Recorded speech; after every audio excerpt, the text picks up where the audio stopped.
Sahur, sahur, sahur.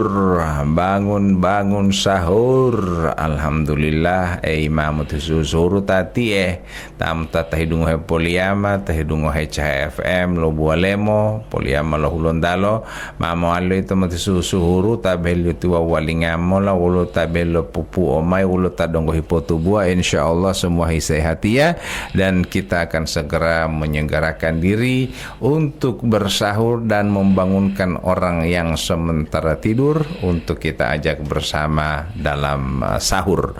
Jadi bangun sahur. Nah, insyaallah malah bobong.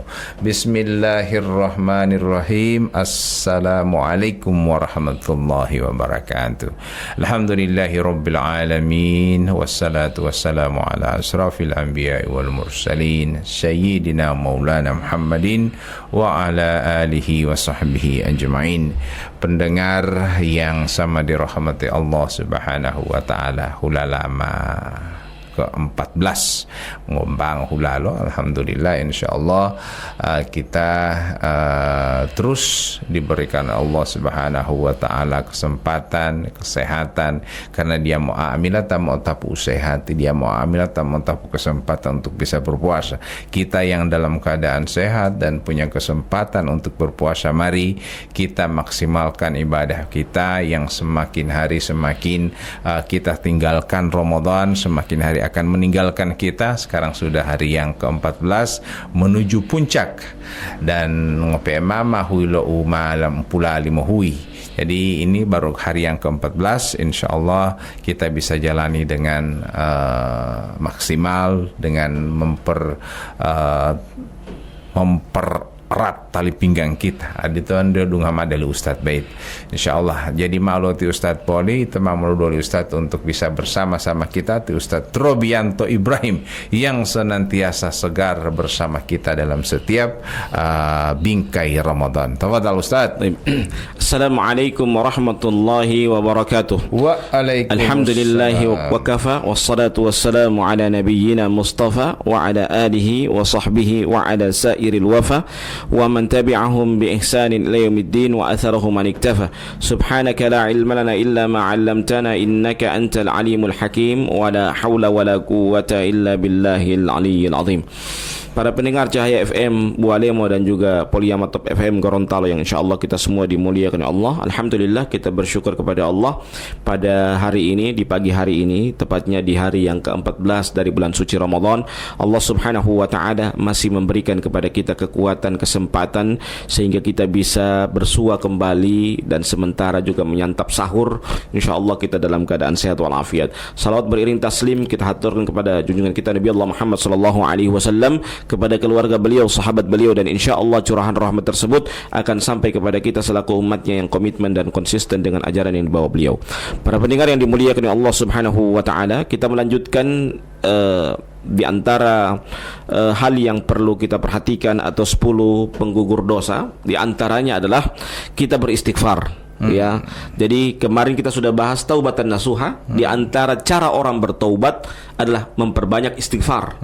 Ya, Nabi Muhammad sallallahu alaihi wasallam saja dalam sebuah hadisnya, inni la astaghfirullah sab'ina marrah ila mi'ati marrah. Sesungguhnya saya beristighfar kepada Allah, meminta ampun kepada Allah Azza wa Jalla sebanyak berapa? 70 sampai 100 kali dalam sehari. Itu sekelas nabi yang sudah dijamin surga, nabi yang sudah diterima amalannya oleh Allah Azza wa Jalla. Asih seperti itu juga beliau masih semangat dalam melakukan istighfar kepada Allah Subhanahu wa taala, masih dalam bersemangat dalam beristighfar kepada Allah Azza wa Jalla. Karena kalau saja sekelas Nabi Muhammad sallallahu alaihi wasallam beliau masih bersemangat untuk beristighfar kepada Allah Subhanahu wa taala, meminta ampun kepada Allah Subhanahu wa taala, maka bagaimana kita yang banyak bergelimang dosa dengan maksiat? Ya, yang kata seorang penyair Arab mengatakan apa? Innakum tukhti'uda laila wan nahara. Sesungguhnya kalian itu bersalah malam dan siangnya. Maka dengan kita memperbanyak untuk beristighfar kepada Allah, kita mengakui bahwa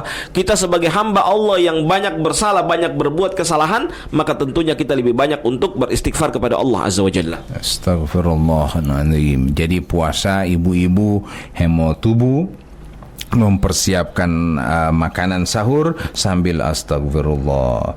Bapak-bapak yang sementara mungkin bekerja berdagang di pasar atau mana ada ilengi, astagfirullah. Semua kita hiasi dengan istighfar, karena setiap saat saja kita sebagai manusia pasti melakukan dosa yang dosa kita sadari tidak apa-apa Ustaz. Kadang dosa itu kita tidak sadari.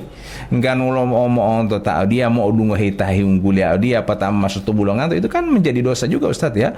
Nah ini kita tutupi dengan istighfar itu. Jangan sampai ini akan menjadi tercatat sebagai dosa. Dan istighfar ini tidak hanya untuk menggugurkan dosa, juga akan menjadi penolong kita. Suatu ketika saya waktu masih mahasiswa Ustadz ya, jadi ini cerita juga bisa menjadi inspirasi. Saya itu naik angkot. Kemudian saya sambil naik angkot itu saya beristighfar, astagfirullah. Tiba-tiba saya keluar dari mobil, turun dari mobil, ada motor yang laju sekali, memang dia tabrak saya.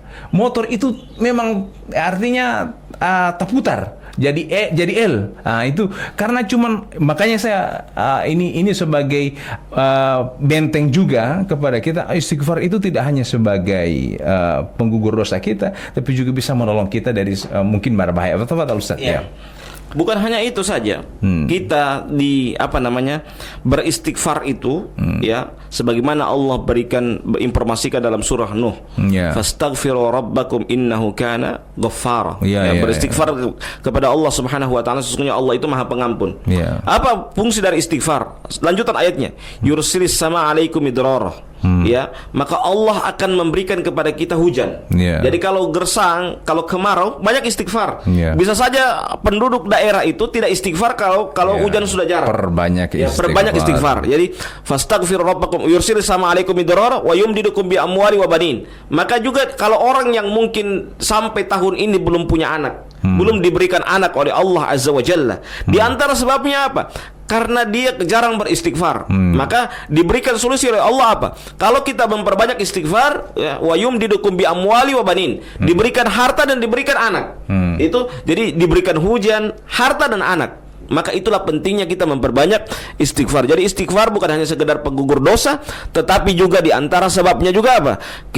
Di antara hasil dari istighfar itu apa? Kita akan diberikan oleh Allah Subhanahu wa taala hujan, dan juga diberikan oleh Allah Subhanahu wa taala harta ya, dan juga kemudian diberikan anak oleh Allah Azza wa Jalla, disebabkan karena apa? Karena kita rajin beristighfar kepada Allah Azza wa Jalla.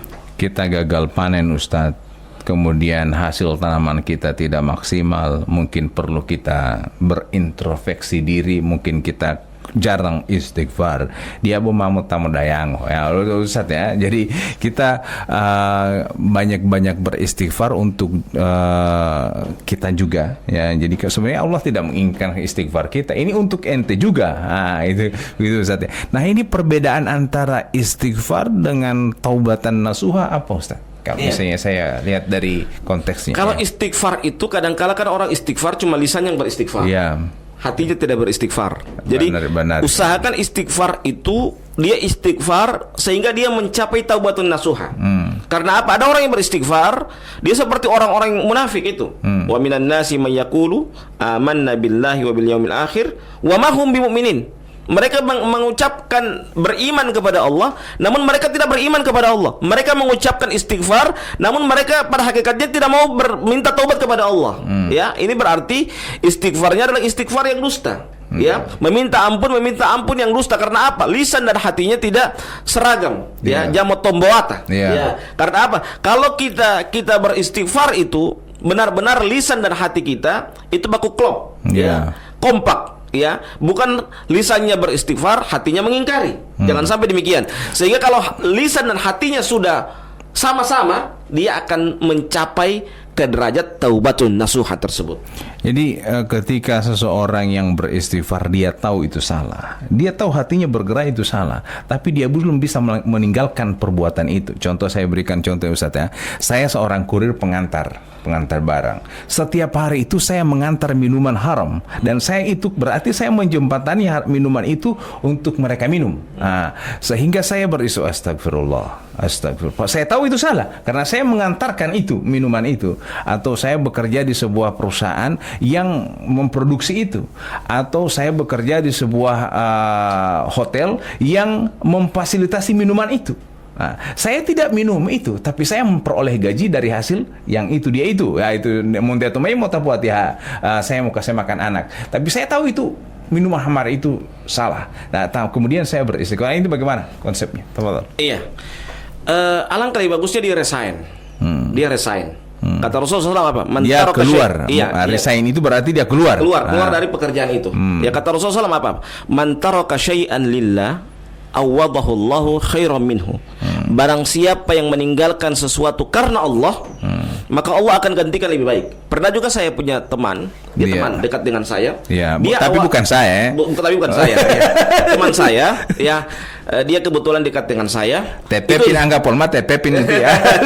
Itu Edo. Pokoknya itu nama samaran. Nama samaran. Biasa kan orang nama samaran si Mawar, si Bunga, si Edo saja. Si Edo. Dia ini awalnya penjual minuman keras. Iya. Ya, dia minta saran sama saya, Ustadz. Saya uang ini kalau saya jual minuman keras, Ustadz, kayak cepat sekali mau habis. Ya, sama dengan riba ini. Ya, dan cepat mau habis. Ditanya sama saya, bagaimana itu Ustadz? Saya bilang, begitu uang panas. Uang panas itu artinya apa? Uang yang dari hasil penjualan minuman yang haram. Iya, karena minuman itu itu hasil dari penjualan minuman yang haram, tentunya dia uang panas. Yeah. Caranya bagaimana Ustadz? Ente cari minuman, ente jual minuman, tapi bukan minuman keras. Yeah. Ente jual minuman, misalnya minuman air, RO dan lain sebagainya. Yeah. Akhirnya apa? Dia buat minuman menjuallah minuman itu air minum, air isi ulang, ya, Damiu, ya, depot air minum ulang, isi ulang, ya. Dia buatlah seperti itu. Akhirnya apa yang terjadi? Penghasilannya itu lebih tinggi daripada dia menjual minuman keras itu, ya. Dan saya bilang bukan hanya lebih tinggi, tapi lebih berkah, ya, lebih berkah. Jadi itulah contoh bahwa orang kalau meninggalkan sesuatu karena Allah akan gantikan yang lebih baik. Mungkin dia takut, jangan-jangan, apalagi saya omset mungkin di minuman keras ini lebih tinggi, ya.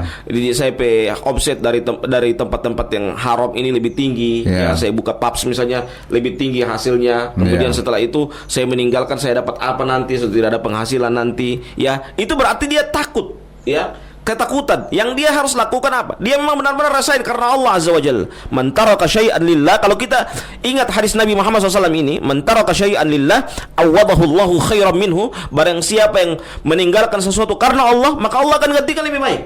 Kalau dia hijrah benar-benar rasain karena Allah Azza wa Jalla, maka dia benar-benar akan mendapatkan, Allah akan gantikan yang lebih baik dari itu, bahkan lebih banyak, bahkan lebih berkah. Itu yang dia akan dapatkan. Tapi kalau misalnya seperti saya bilang tadi Ustadz, dia tugas. Ini bukan soal menjual minuman keras, tapi dia tugas. Tugasnya ini tidak hanya untuk itu, tapi salah satunya itu, misalnya begitu. Salah satunya mengantarkan, kan dia kurir nih Ustadz ya. Jadi kemudian dia harus mengantarkan minuman ini kepada tempat di mana tempat itu harus atau barang ini harus dikirimkan. Apakah dia akan mau dapat dosa? Dia termasuk mengantarkan? Mudah-mudahan dia tidak tahu. Kalau dia tidak tahu berarti dia aman. Kan dikemaskan itu. Ya. Dikemas. Bisa jadi dia tulis bir, tulis pokoknya ada merek ya. Ada merek dan itu pasti. Jadi kalau seperti itu, kalau dia sudah tahu seperti itu, ya dia harus banyak istighfar pertama. Ya, istighfar. Supaya baku klop. Yang baik dengan yang buruk baku klop. Walaupun dia tidak minum, kan dia cuma mengantarkan. Ustaz. Tapi jangan sampai dia masuk dalam ta'awun 'alal itsmi wal udwan. Itu yang tolong menolong di atas dosa dan permusuhan. Dia tidak menolong, tapi dia hanya diberi gaji. Kecuali kalau dia tidak diberi gaji, dia mabit pito, mai dia gaji ama. Itu menolong itu. Itu kan menolong. Itu kan latihan lebih itu karena gaji, kemudian dari gaji itu saya menafkahi keluarga saya, berarti halal itu Ustaz ya. Itu halal itu. Jadi kan begini, asal dari pekerjaan itu adalah dia mengantar, bukan minuman kerasnya. Karena mau ambil lebih itu latihan Ustaz. Ditolo atau saya sama dengan ini ojek online lah saya itu. Jadi saya mengantar istrinya orang ke rumah, memang mau boncengnya oleh hari atau di balak kan. Artinya kan pekerjaan harus menuntut dia. Walaupun itu ente ini baku bonceng dengan orang istri tiap hari. Itu memang kita pekerjaan ini. Ini awal-awal itu Ustaz ya. Jadi hukum asalnya itu boleh. Hukum itu dalam muamalah. Hukum asal itu boleh selama hal itu tidak ada hal-hal yang terlarang dalam Islam. Itu kalau atau tidak menghepat tujuanmu. Artinya kamu hepat tujuanmu. Omong tamu online buat harim itu hepat tujuanmu itu kan hepat. Kapan pol dia pesan sampai ojek itu lain itu. Kalau misalnya langsung tiba-tiba bersilih berganti, artinya atau tidak yang pesan NTP bentor misalnya ini botin ente hulip ma botin ente tamu tuluh saja hari ente mau jemput itu kan sudah beda. Berarti sudah ada tasarrufat, ada keinginan yang kurang baik. Ya, kalau ada keinginan yang kurang baik seperti ini, banyak istighfar. Banyak istighfar, banyak nasuha. Supaya apa? Supaya memang klop betul, supaya juga harta yang kita dapatkan, harta yang halal, harta yang berkah. Ya. Ada yang halal tapi tidak berkah. Jadi ada harta yang kita cari itu adalah keberkahan dari harta kita yang kita dapatkan selama ini. Saya memang kadangkala sehari-hari ini tidak ada yang benar-benar mau saya bilang murni, ataupun kadang sesuatu itu tetap ada campuran dosanya. Ya, entah itu kita sebagai pekerja di sebuah hotel, apalagi di perbankan yang notabene ada yang mengatakan itu riba dan seterusnya. Itu kan pasti juga kita berhadap-hadapan dengan antara mau resign, mau kerja di mana. Mau kerja di mana, kita tidak punya modal dan seterusnya. Kita berhadapan-hadapan dengan antara mau maju atau mau mundur. Tapi karena itu kita hanya beringi dengan hanya bisa astagfirullah, saya tahu saya salah ya Allah, astagfirullah. Kemudian bermohon kepada Allah suatu saat nanti insya Allah saya akan mendapat pekerjaan yang lebih baik dan menjauhkan saya dari unsur riba itu. Astagfirullah. Apakah ini salah? Tafadhol Ustaz. Iya. Kalau dia benar-benar bekerja itu bukan karena dosanya, maka itu tidak mengapa. Jadi kita seperti tadi, kurir tadi itu, dia kan memang tujuannya bukan untuk dari awal tujuannya bukan untuk menghantar yang haram. Karena semua dia mengantar. Entah itu baju, entah itu yang haram, yang halal dia antar semua. Karena pekerjaan sebagai tukang antar. Jadi niat awalnya kan begitu. Kecuali memang niat awalnya memang misalnya begini, dia mau jual. Ada yang sementara berjalan sekarang, anjing ditukar dengan loyang. Itu memang kan sudah pekerjaan. Tidak ada lain. Oh, saya peniatkan beli loyang. Tapi sudah tidak ada lagi. Karena apa? NTP alat tukar lain. Jadi biar NTP tujuan itu mau tukar loyang, tetap alat tukarnya yang salah. Apla.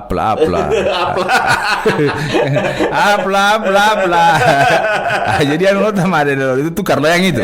Tukar senter.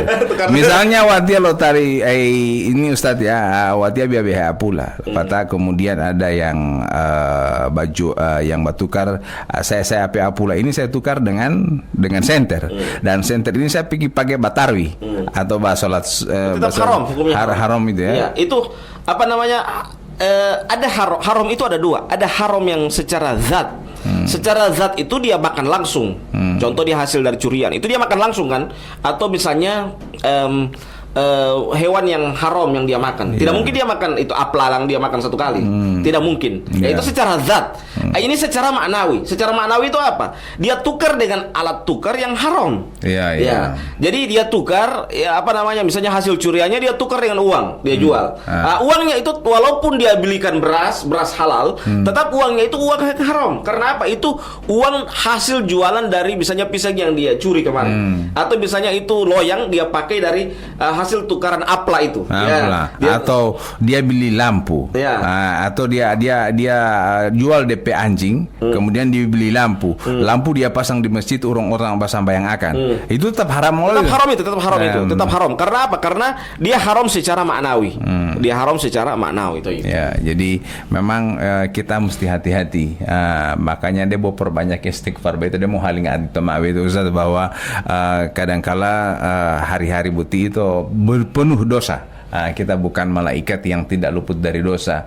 Jadi tindakan kita, langkah kita, tangan kita, lisan kita, mata kita, telinga kita itu akan dihiasi dengan dosa tiap hari, Ustaz, dan itu salah satu benteng untuk melindungi itu istighfar. Padahal Ustaz, ya.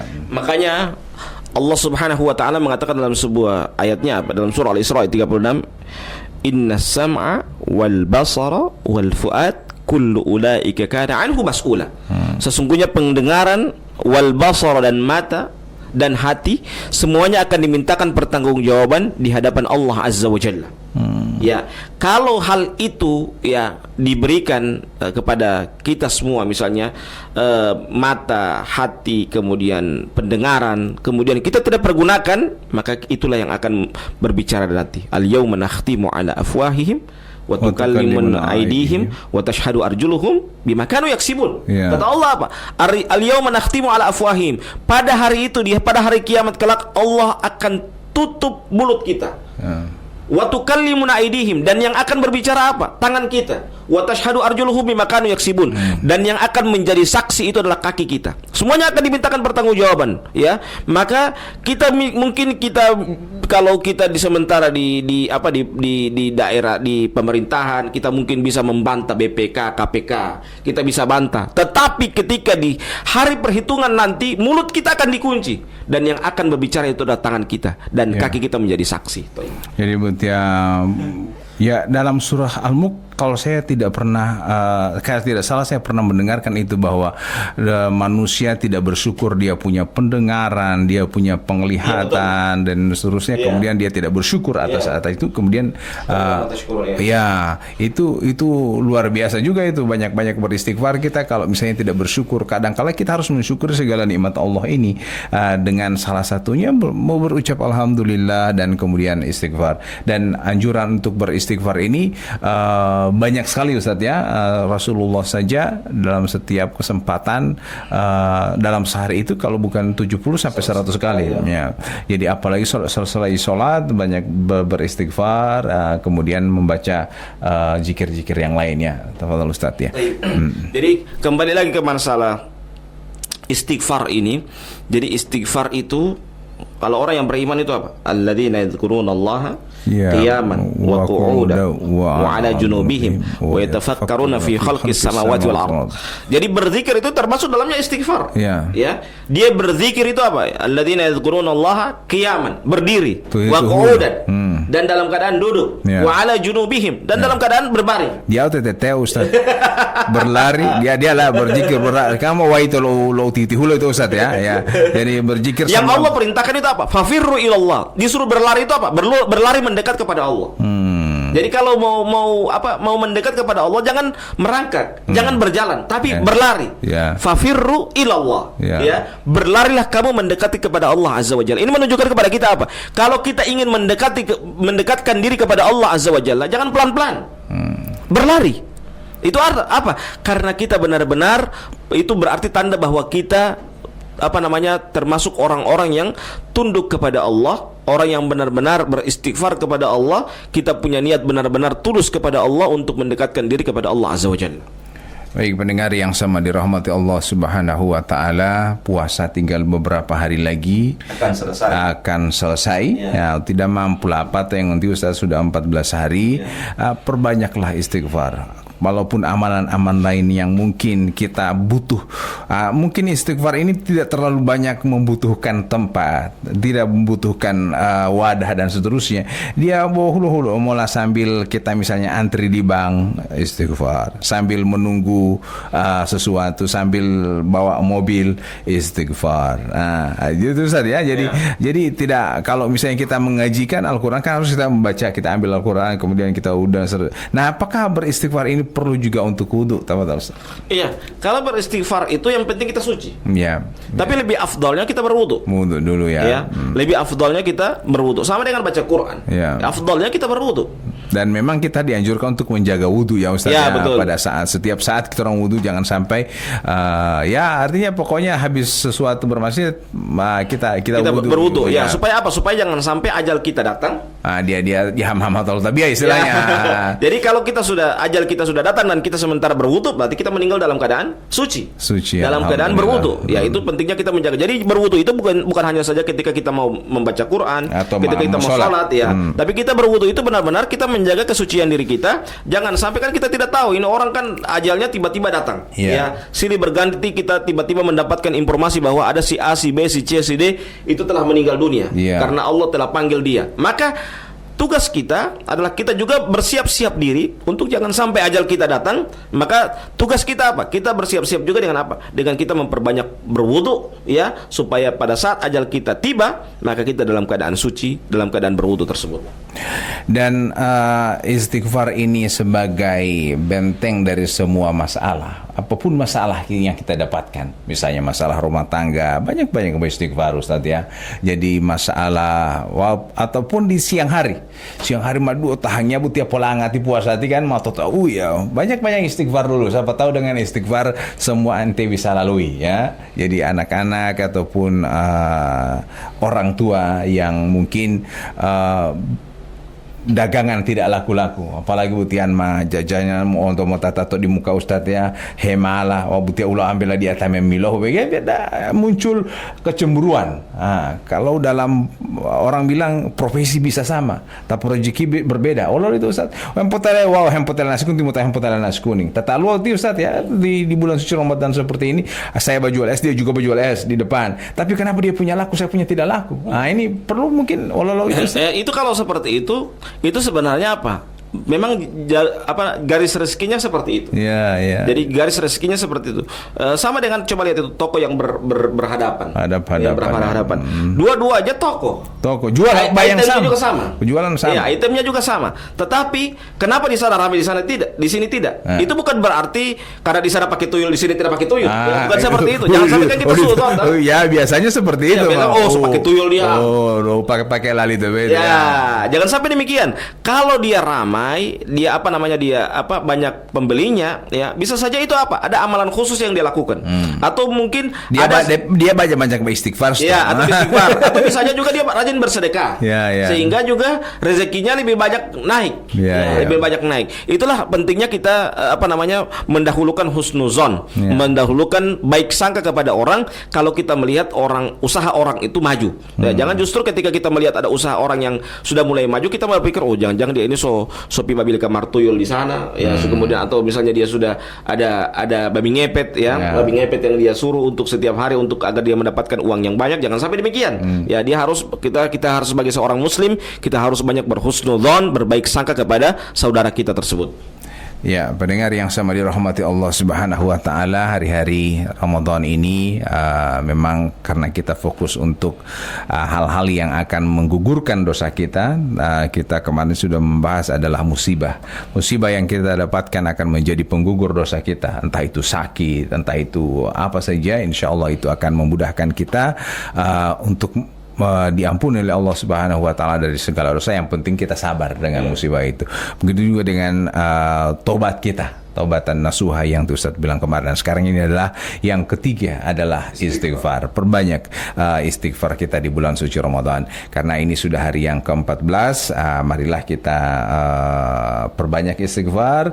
Dan salah satu amalan yang dianjurkan oleh Rasulullah sallallahu alaihi wasallam, disunnahkan itu memperbanyak istighfar. Dan inilah bulan sudah masih yang tahap 2 ya Ustaz ya. 10 yang kedua adalah penghapus atau pengguguran dosa, bulan maghfirah, pengguguran dosa. Nah, kalau kita banyak istighfar, insyaallah akan Allah mengampuni segala dosa kita.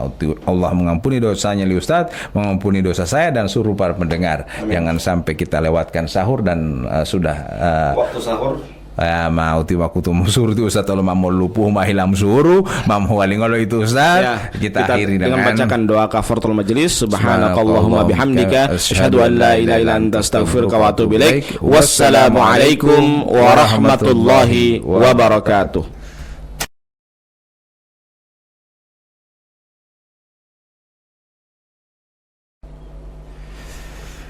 Sahur. Oh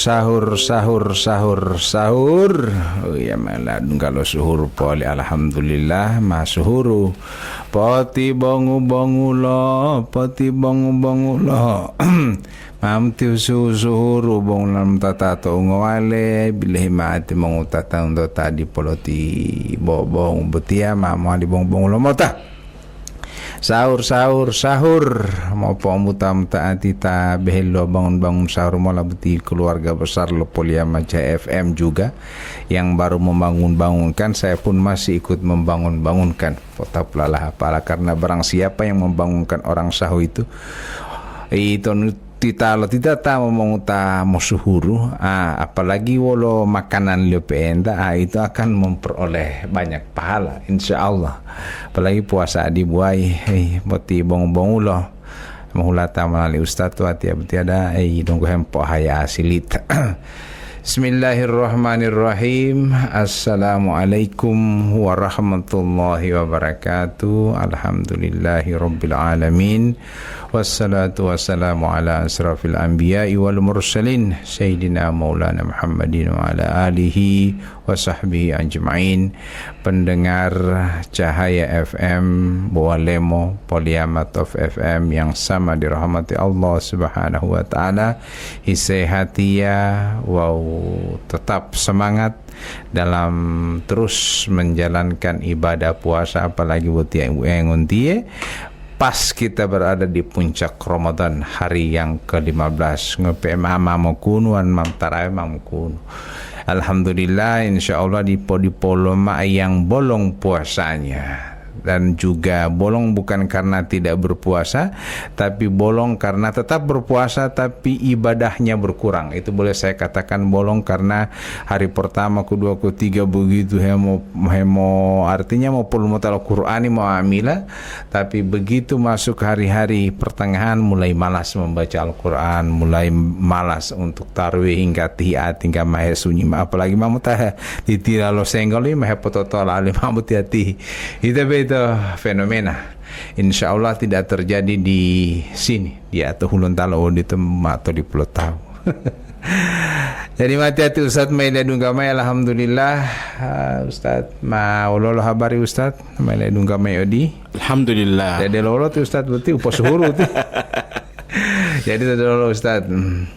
طيب السلام عليكم ورحمة الله وبركاته. وعليكم السلام. الحمد لله وكفى والصلاة والسلام على نبينا مصطفى وعلى آله وصحبه وعلى سائر الوفا ومن تبعهم بإحسان إلى يوم الدين وأثره من اكتفى. سبحانك لا علم لنا إلا ما علمتنا إنك أنت العليم الحكيم ولا حول ولا قوة إلا بالله العلي العظيم.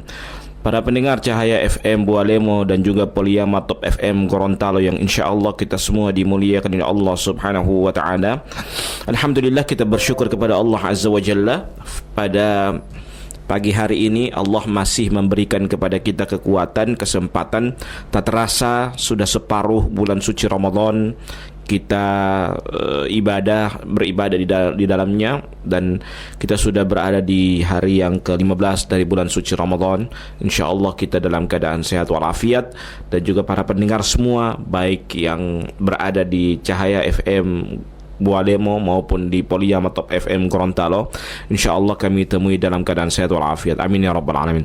Salawat beriring taslim kita haturkan kepada junjungan kita Nabi Allah Muhammad sallallahu alaihi wasallam, kepada keluarga beliau, sahabat beliau, dan insyaallah curahan rahmat tersebut akan sampai kepada kita selaku umatnya yang komitmen dan konsisten dengan ajaran yang dibawa oleh beliau. Para pendengar yang dimuliakan Allah subhanahu wa ta'ala, kita masih dalam pembahasan penggugur dosa. Dan penggugur dosa yang selanjutnya adalah beramal dengan amalan soleh.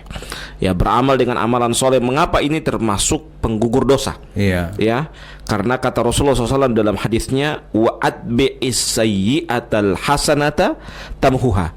Maka hendaklah ikutkanlah perbuatan jelek kalian dengan perbuatan yang baik, niscaya akan menghapuskannya. Menghapus apa? Menghapus keburukan, menghapus dosa.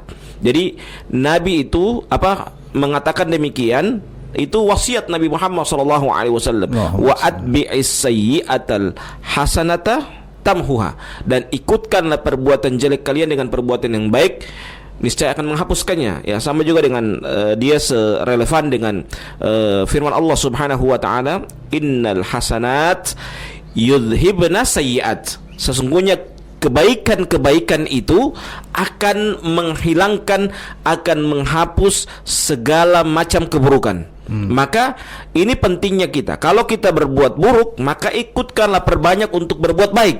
Ya, atau kita baik yang kita sadari itu kita berbuat buruk ataupun tidak, maka perbanyak kita untuk berbuat baik. Supaya apa? Supaya kita masuk dalam hadis itu, wa atbi'is sayyi'atal hasanata tamhuha, dan ikutkanlah perbuatan jelek dengan perbuatan yang baik itu. Supaya apa? Supaya akan menghapuskan kesalahan, menghapuskan dosa-dosa kita tersebut.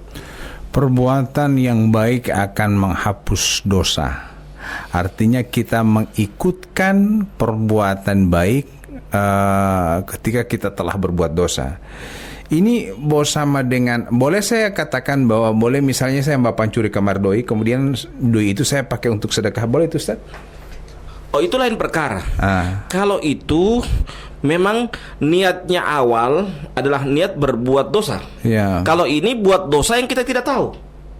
Ya, itu kan ada orang yang berbuat kesalahan, ada yang dia tahu, ada yang dia tidak tahu. Yang dia tidak sadari, dia tidak sadari bahwa itu sebuah kesalahan. Dia tidak sadari bahwa itu sebuah dosa. Sehingga ketika dia berbuat dosa, ya, dia alangkah lebih bagus. Makanya kita hidup di muka bumi ini supaya orang ingat kebaikan kita, dan itu akan menghapus keburukan-keburukan kita, dosa-dosa kita yang dulu yang telah kita lupa, ya, bukan yang masih kita ingat, yang telah kita lupa, yang sudah lama sekali, ya. Atau sengaja kita lupa.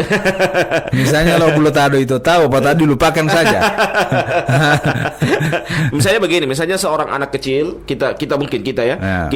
Kita mungkin pernah meninggalkan dulu masih anak-anak, kita pernah meninggalkan puasa di bulan suci Ramadan. Kan kita sudah lupa berapa hari kita tinggalkan. Maka kita mengikutkan keburukan-keburukan yang kita sudah lupa itu dengan apa? Kita memperbanyak puasa sunnah. Ya, itu maksudnya. Kita memperbanyak puasa sunnah. Jadi puasa di bulan suci Ramadan itu hanya mendidik kita agar kita rajin berpuasa. Setelah bulan suci Ramadan berakhir, masih ada puasa-puasa yang lain. Ya, itu maksudnya. Jadi kita mengikutkan perbuatan jelek kalian. Perbuatan jelek apa? Itu apa? Meninggalkan puasa di bulan suci Ramadan yang telah kita tinggalkan. Maka kita gantikan dengan memperbanyak puasa sunnah. Ya, kalau ada puasa puasa ini, setelah ini kan puasa Syawal, ya, 6 hari di bulan Syawal. Kemudian setelah itu lagi ada Ayyamil Bid. Setelah itu lagi ada puasa puasa Senin Kamis. Itu Senin Kamis kan rutin. Baru setelah itu lagi ada puasa puasa Asyura. Ya, kemudian puasa 10 hari pertama di bulan Dzulhijjah. Ya, itu kan puasa-puasa seperti ini kan kita anggap, mungkin jangan cuma menganggap remeh bahwa itu sebagai amalia yang sunnah. Tetapi di dalamnya ada beberapa faidah. Faidah dalamnya apa? Ada menggugurkan dosa baik yang tahun lalu maupun yang akan datang. Ada yang di dalamnya juga karena kita juga merayakan Maulid Nabi Muhammad SAW pekanan, yaitu dengan kita berpuasa hari Senin. Itu kan secara tidak langsung kita merayakan Maulid Nabi pekanan. Ya, itu jadi ada beberapa faidah di samping kita merayakan faidah-faidah yang lain, misalnya merayakan Maulid Nabi pekanan, kita puasa hari Senin. Di samping itu pula kita kita menghapuskan dosa-dosa kita yang dulu yang kita telah meninggalkan puasa di bulan suci Ramadan. Maka kita tutupi dengan memperbanyak dengan puasa sunnah tersebut. Bisa saja kita kan pernah menyakiti orang lain, kemudian kita berbuat baik kepada orang lain. Apakah ini bisa seperti itu? Karena menyakiti orang lain, boleh saya katakan, kalau kita orang menyakiti hati orang lain itu tidak bisa hanya dengan harus tetap minta apa orang itu. Bagaimana itu? Iya, minta maaf kalau dia kalau dia maafkan. Kalau dia tidak maafkan, minimal kalau misalnya dia meninggal dunia, anak-anaknya kita perhatikan. Berbuat baik kepada anak-anaknya. Berbuat baik kepada anak-anaknya, kepada keluarganya. Itu maksudnya. Kepada istrinya. Kepada istrinya bukan berarti mau kawin pada istri, berbuat baik kepada istrinya. Jadi kalau nanti itu oleh Ustaz mah berbuat baik dari istrinya, dan itu oleh Ustaz longalai mah berbuat baik dari mama janda baik. Utipa itu alim pihak ahli lo dia jadi mesti bantu begitu ya ya. Jadi bagaimana Ustaz? Jadi Ya. itu maksudnya. Jadi kembali lagi kita pembahasan bahwa kenapa kita harus memperbanyak amalan soleh ini termasuk penggugur dosa ini karena apa? Karena di dalamnya itu akan secara tidak langsung akan menghapus segala macam keburukan yang kita lakukan selama ini. Manusia kan memang tidak lepas dari kodratnya. Pertama adalah tidak lepas dari dosa, yang kedua tidak lepas dari lupa. Atau olipataba itu jangan sampai kita orang lupa. Sama dengan ketika kita orang makan, toh kemudian habis makan kita orang lupa bayar. Kita orang langsung pergi. Nah, orang yang punya rumah makan tidak mungkin kejar kan, kasihan hati. Biasanya kan kita orang tidak tahu ini hidup ini artinya kadang kita lupa. Kita pernah pinjam uang kepada seseorang, tapi orang tersebut tidak mau lagi batagi, tidak enak mau tagih, apalagi Pati Ustad. Pati Ustad misalnya pinjam 50.000, boleh 50.000 biar saja. Padahal Pati Ustad niat mau bayar, cuman kan sudah lupa, sehingga ini bisa ditutupi dengan perbuatan-perbuatan baik. Begitu Ustad. Ya. Yang seperti itu waktu itu Ustad maksud ya. Jadi ada perbuatan-perbuatan yang bukan berarti disengaja. Jadi itu sengaja digambangi. Misalnya di rumah potabiah. Digambangi matul olah pendamanya. Itu berarti sengaja ditinggalkan sholatnya. Itu masuk dalam firman Allah Subhanahu wa taala, fawailul lil musallin. Sama lagi juga yang Tibali sampaikan tadi bahwa orang yang ketika dia punya hutang, yang dimaksudkan dalam hadis ini apa? Hutang yang dia sudah lupa. Ya, kalau hutang yang dia masih ingat, itu masuk zalim. Karena kata Rasulullah SAW apa? Mutilud dain zulmun. Menunda-nunda untuk membayar hutang itu termasuk kezaliman. Jadi sekali lagi kata Nabi Muhammad SAW apa? Mutilud dain zulmun. Menunda-nunda untuk membayar hutang itu hukumnya adalah zalim. Iya, tapi bukan menunda-nunda berarti sengaja. Ada yang menunda-nunda karena memang dipodoi lah pertama pengolamai. Ya, makanya Allah kalau orang belum punya uang, Allah memberikan kepada kita Allah memberikan kepada kita solusi apa? Wa in kanat fi dhu usratin wa in kana dhu usratin fanadhiratun ila maisarah. Apabila dia dalam keadaan susah, maka tangguhkanlah sampai dia ada kemudahan. Jadi kita berikan penangguhan. Tapi yang penting orang berutang Allah itu minta maaf, datang langsung pada rumah. Jangan pura-pura karena pura-pura tidak ada utang atau malah justru sudah memberikan wajah yang marah kepada orang yang memberikan hutang padahal dia punya hutang ini sebenarnya. Kan kadang-kadang demikian. Tio mau nama ya dari Ustaz. Tapi mihile maaf ya Ustaz dipo bayar ada tia biloli bo anu moali duhangi mai 500.000 supaya bayar ya tia penda. Balik itu Ustaz. Jadi mendengar yang sama dirahmati Allah Subhanahu wa taala atau poliamau atau CHFM Bualemo berbuat baik alhamdulillah bisa menutupi kesalahan-kesalahan kita. Anak yang berbuat baik ketika orang tuanya sudah meninggal dunia, apakah juga menutupi kesalahan orang tuanya atau nanti harus diniatkan? Misalnya, Ustaz. Ya, jadi cara berbuat baik kepada orang tua atau birrul walidain kepada orang tua yang telah meninggal dunia, di antaranya apa? Apalagi puasa di Ustaz. Ya. Di antaranya apa? Yaitu kita berbuat baik kepada teman-teman orang tua kita. Ya. Wanu tamani limal popowate sama lipa itu boleh itu atau boleh sebe ada terakhir. Pilot awal mama teman dia rumah magugur mamilah. Pasti ada teman-temannya kan yang masih hidup. Nah, dia cari. Makanya itu pentingnya kalau kita sebagai anak juga kita harus ikut di mana orang tua mau pergi ke temannya. Supaya kalau kita sebagai anak juga sekalipun cuma bermain-bermain di luar, tapi kan kita masih ingat, pasti kita ingat. Oh, di sini rumah teman papa Timota, saya. Hugel li papa itu.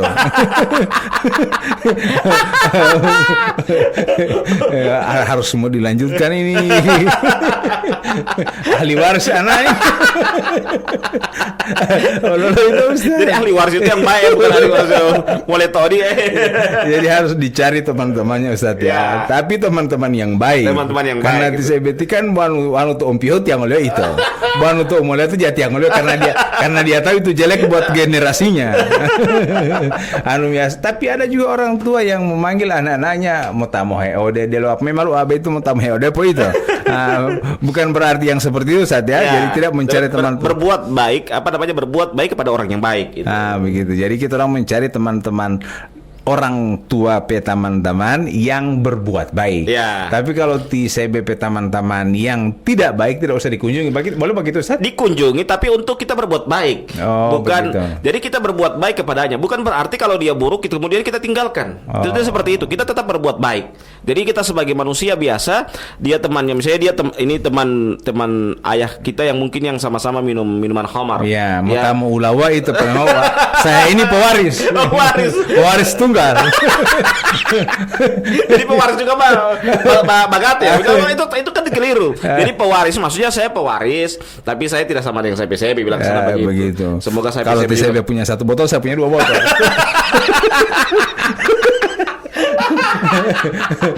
Saya tidak sama dengan CB, tapi saya punya 1 botol, saya punya 2 botol.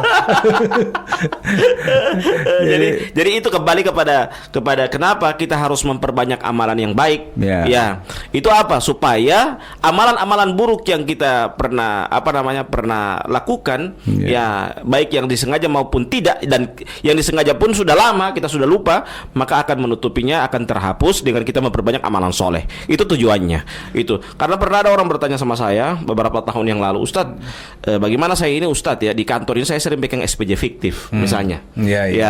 Baru bagaimana Ustadz, saya nama-nama semua saya mau karang di absen segala macam, baru tanda tangan. Bagaimana itu Ustadz ya? Kemudian bagaimana cara menghapus dosa itu? Saya jawab apa dengan hadis ini? Ikutkanlah perbuatan jelek kalian dengan perbuatan yang baik, niscaya akan menghapuskannya. Jadi artinya apa? Kita memperbanyak perbuatan yang baik. Jadi ketika kan dia SPJ fiktif, tamu 5.000 di tenaga honor para ASN, ente kumpul pada orang 50.000, ente punya 50.000, mau kasih di masjid. Aneh fiktif semua ini ente punya ini. Ya, boleh begitu, Ustaz? Tidak, maksudnya berbuat baik di tanpa yang lain. Jadi bukan berarti termamit yang itu. Biar jo itu, tapi kita berbuat amalan yang baik di sisi yang lain. Itu maksudnya. Karena misalnya setelah melakukan itu, kemudian kita balik ke rumah, ada rezeki, kita bagi untuk kasih buka puasa kepada orang lain. Itu bukan dari uang yang fiktif tadi, bukan dari uang yang fiktif tadi. Memang uang halal gaji kita. Jadi itu maksudnya. Jadi tujuan dari beramal soleh ini bukan berarti kita pencitraan. Dia ini tahu-tahu buruk kemudian ya hanuk berbuat baik. Itu bukan pencitraan ya, tapi itu adalah sebuah cara juga kita agar dosa-dosa kita, agar kesalahan kita diampuni oleh Allah Azza wa Jalla. Ya, jadi saya sempat bertanya kepada Ustadz kemarin juga kan mengenai orang-orang yang bekerja di tempat-tempat yang mau tidak mau dia harus mengikuti itu. Misalnya dia harus deliver atau mengantar barang-barang haram seperti itu.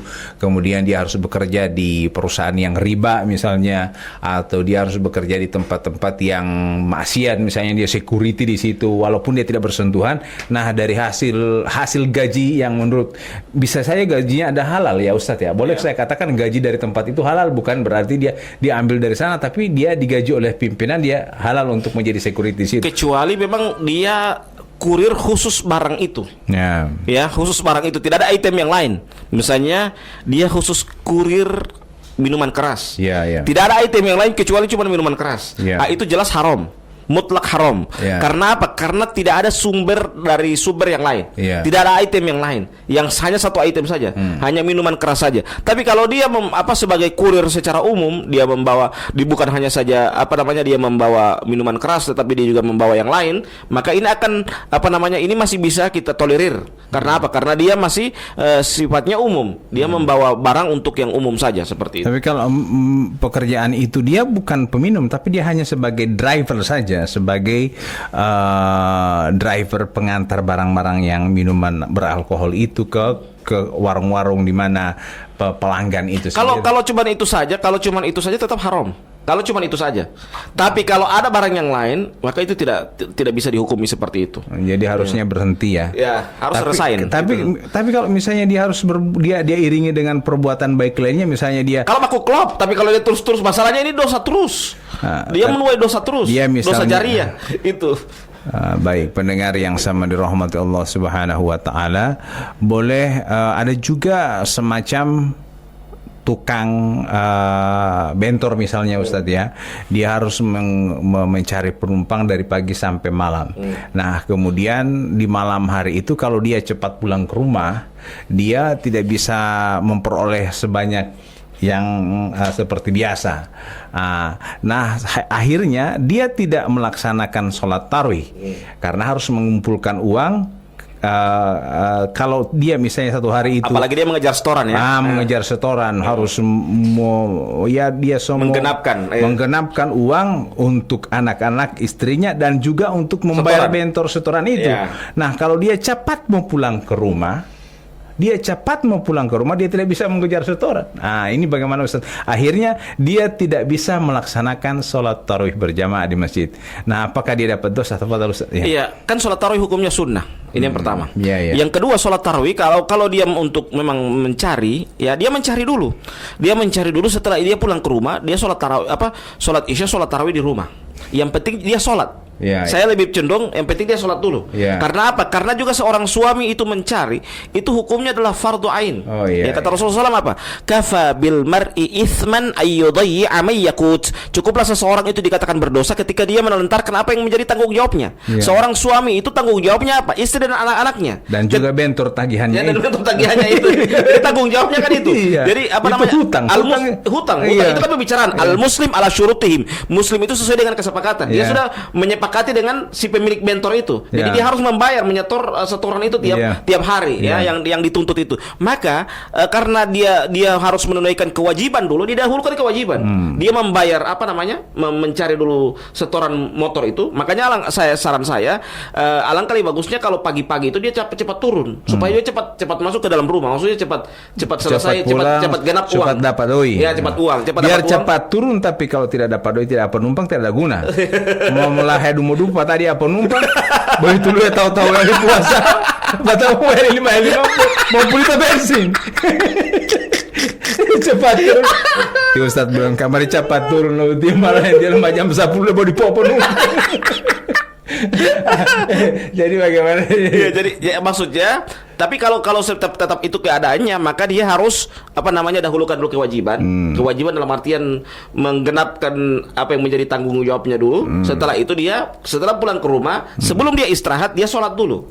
Sebelum dia istirahat dia sholat dulu. Seperti itu supaya memang benar-benar hak sebagai suami tertunaikan, dan juga sebagai dia yang sudah memberikan kesepakatan dengan si pemilik bentor juga tertunaikan. Setelah itu dia menunaikan kewajiban dia kepada Allah Azza wa Jalla.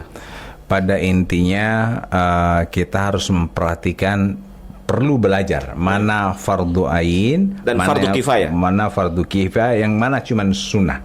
Seperti itu supaya kita bisa ada skala prioritas. Tonu upo pemulolo, tonu pende popoyolion.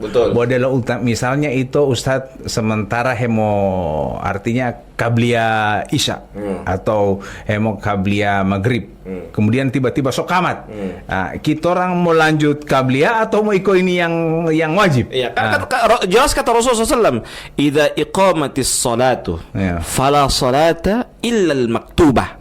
Apabila telah masuk qomat, maka tidak ada sholat kecuali sholat wajib. Artinya apa? Kalau kita sementara melaksanakan sholat sunnah kemudian sudah iqamah, artinya apa? Sholat sunnah itu dibatalkan. Kita harus melaksanakan. Dan itu sudah terhitung sebagai sholat sunnah yang lengkap itu. Sudah lengkap. Karena apa? Karena kita makanya kalau pingin dapat sholat sunnah habis adzan langsung sudah di masjid. Supaya kita dapat sholat sunnah yang bahkan kita bisa mendapatkan kemuliaan lagi dengan apa? Kita memperbanyak doa di antara adzan dengan iqamah. Yang kata Rasulullah SAW, doa baina adzani wal iqamah la turad, doa la yurad. Doa antara adzan dan iqamah itu tidak akan ditolak oleh Allah Azza wa Jalla. Maksudnya apa? Allah akan menerima doa di antara adzan dan iqamah tersebut. Otatawamu ya makamal ya longkong sunati. Kan biasanya ada jam yang berjalan, bolos 1 menit, ente masih batakbir mau Boma Marosa itu akhirnya orang yang mau kamat pun dia tidak usah, pokoknya kamat jo rata jo. Biasa Marosa itu enaknya kalau di masjid. Masjid itu maksudnya kalau masjid itu tidak pernah ukur bahwa dia pemimpin atau tidak. Kalau waktu komat. Yang berhak itu imam.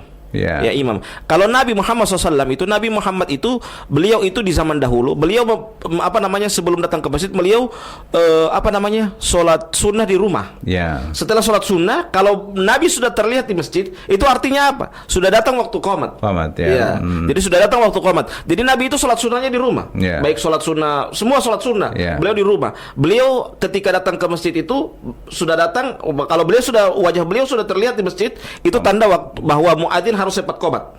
Karena sudah masuk waktu sholat begitu. Jadi boti Nabi Poliwi itu. Ya bo mamo untuk mata misalnya ulati untuk tiba-tiba guru kamai lemot. Elong kumusun lagi loh. Belo gulong ngomai bentor ledo kamal malu teh edo. Artinya tidak boti Nabi Poli tadi itu berlaku untuk Nabi ya. Jangan sampai akan diberlakukan kepada semua orang. Jadi pendengar CHFM yang sama dirahmati Allah Subhanahu wa taala, kita kembali kepada perbuatan baik kita. Tunnalau mopio pohutuonto itu akan menghapus dosa-dosa yang telah lalu kita laksanakan, tergantung daripada dosa yang mana yang bisa dihapus. Wanu misalnya bedel tamu luluta ini Ustaz utopapa nih kan, misalnya hitam. Kemudian yang kita orang punya kebaikan cuman kacili, tidak mau terhapus ini. Betul. Ya, jadi perbanyak kebaikan. Jadi harus kalau banyak. perlu melampaui Supaya memang betul-betul tidak mau dapat lihat ini hitam ini. Iya, supaya tidak dapat, baru juga orang dapat pahala. Karena dengan sisa kebaikan yang kita lakukan, kita bisa dapat pahala itu kebaikan yang kita lakukan. Tapi kalau baku klop berarti masih draw itu kan, masih draw. Iya. Karena jadi butia umuhutu totalati Ustaz. Di ujung sholat kita itu kan kita ada doa di antara dua sujud ya Ustaz. Rabbighfirli warhamni wajburni. Artinya kita bermohon kepada Allah untuk Allah menutupi aib kita. Betul. Nah aib ini bisa saja kalau Allah bilang dia mau tutup sampai di akhirat, tak tutup. Biar mau dibongkar bagaimana Allah bilang keke. Keke hamba aku yang ini biar ada dia pedosa-dosa. Kalau jangan. Jadi karena kita berdoa kepada Allah, kita memang manusia ini kan tidak luput dari dosa. Dia tahu ngota batangal tahu ngota dia dosa, bukan malaikat kita. Jadi kita sebagai manusia yang ada dosa, tapi kita berdoa dengan khusyuk itu. Makanya ada doa antara dua sujud itu betul-betul kita khusyuk karena itu permintaan doa di situ. Yang lain kan menguji-muji Allah.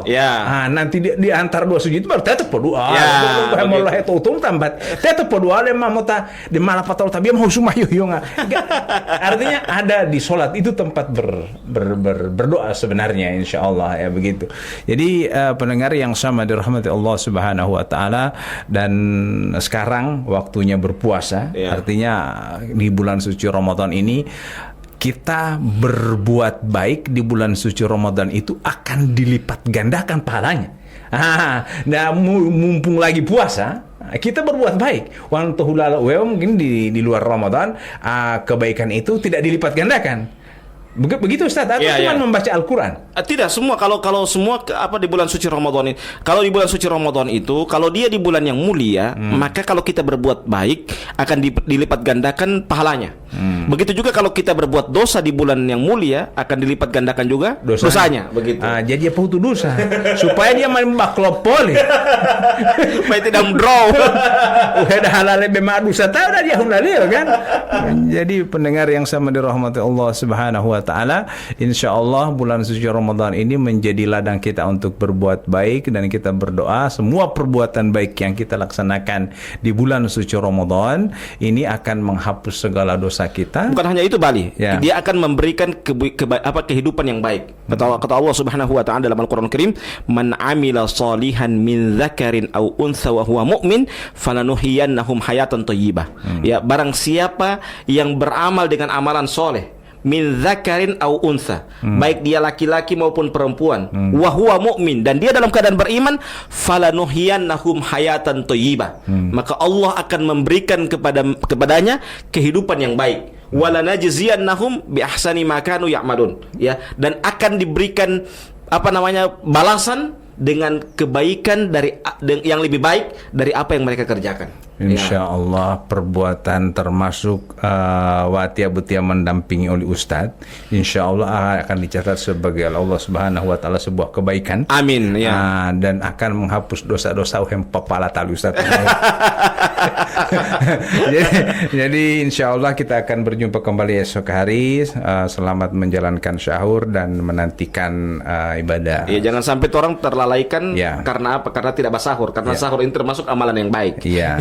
Baik, kita akhiri dengan bacakan doa kafaratul majelis. Subhanakallahumma bihamdika asyhadu an la ilaha illa anta astaghfiruka wa atubu ilaik. Wassalamualaikum warahmatullahi wabarakatuh.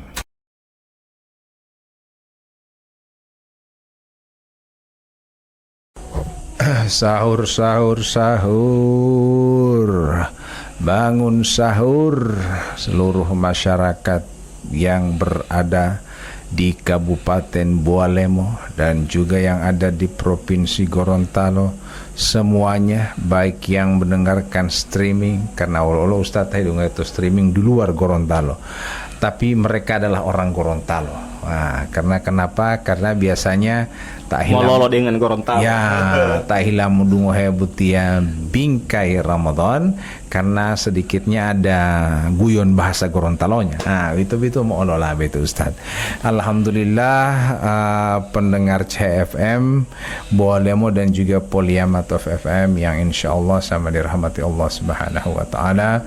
Puji syukur kita panjatkan kehadirat Allah Subhanahu Wa Taala karena pada kesempatan kali ini, hari ini, kita diberikan oleh Allah Subhanahu Wa Taala kesehatan, keafiatan untuk bisa bersama-sama dalam mendengarkan bersama program Bingkai Ramadan, persembahan Poliama Top FM dan juga Cahaya FM Bualem. Baik, kita sudah memasuki hari ke-16 ya, berarti matuhutuhuto. Kita mudah-mudahan jame Buluto.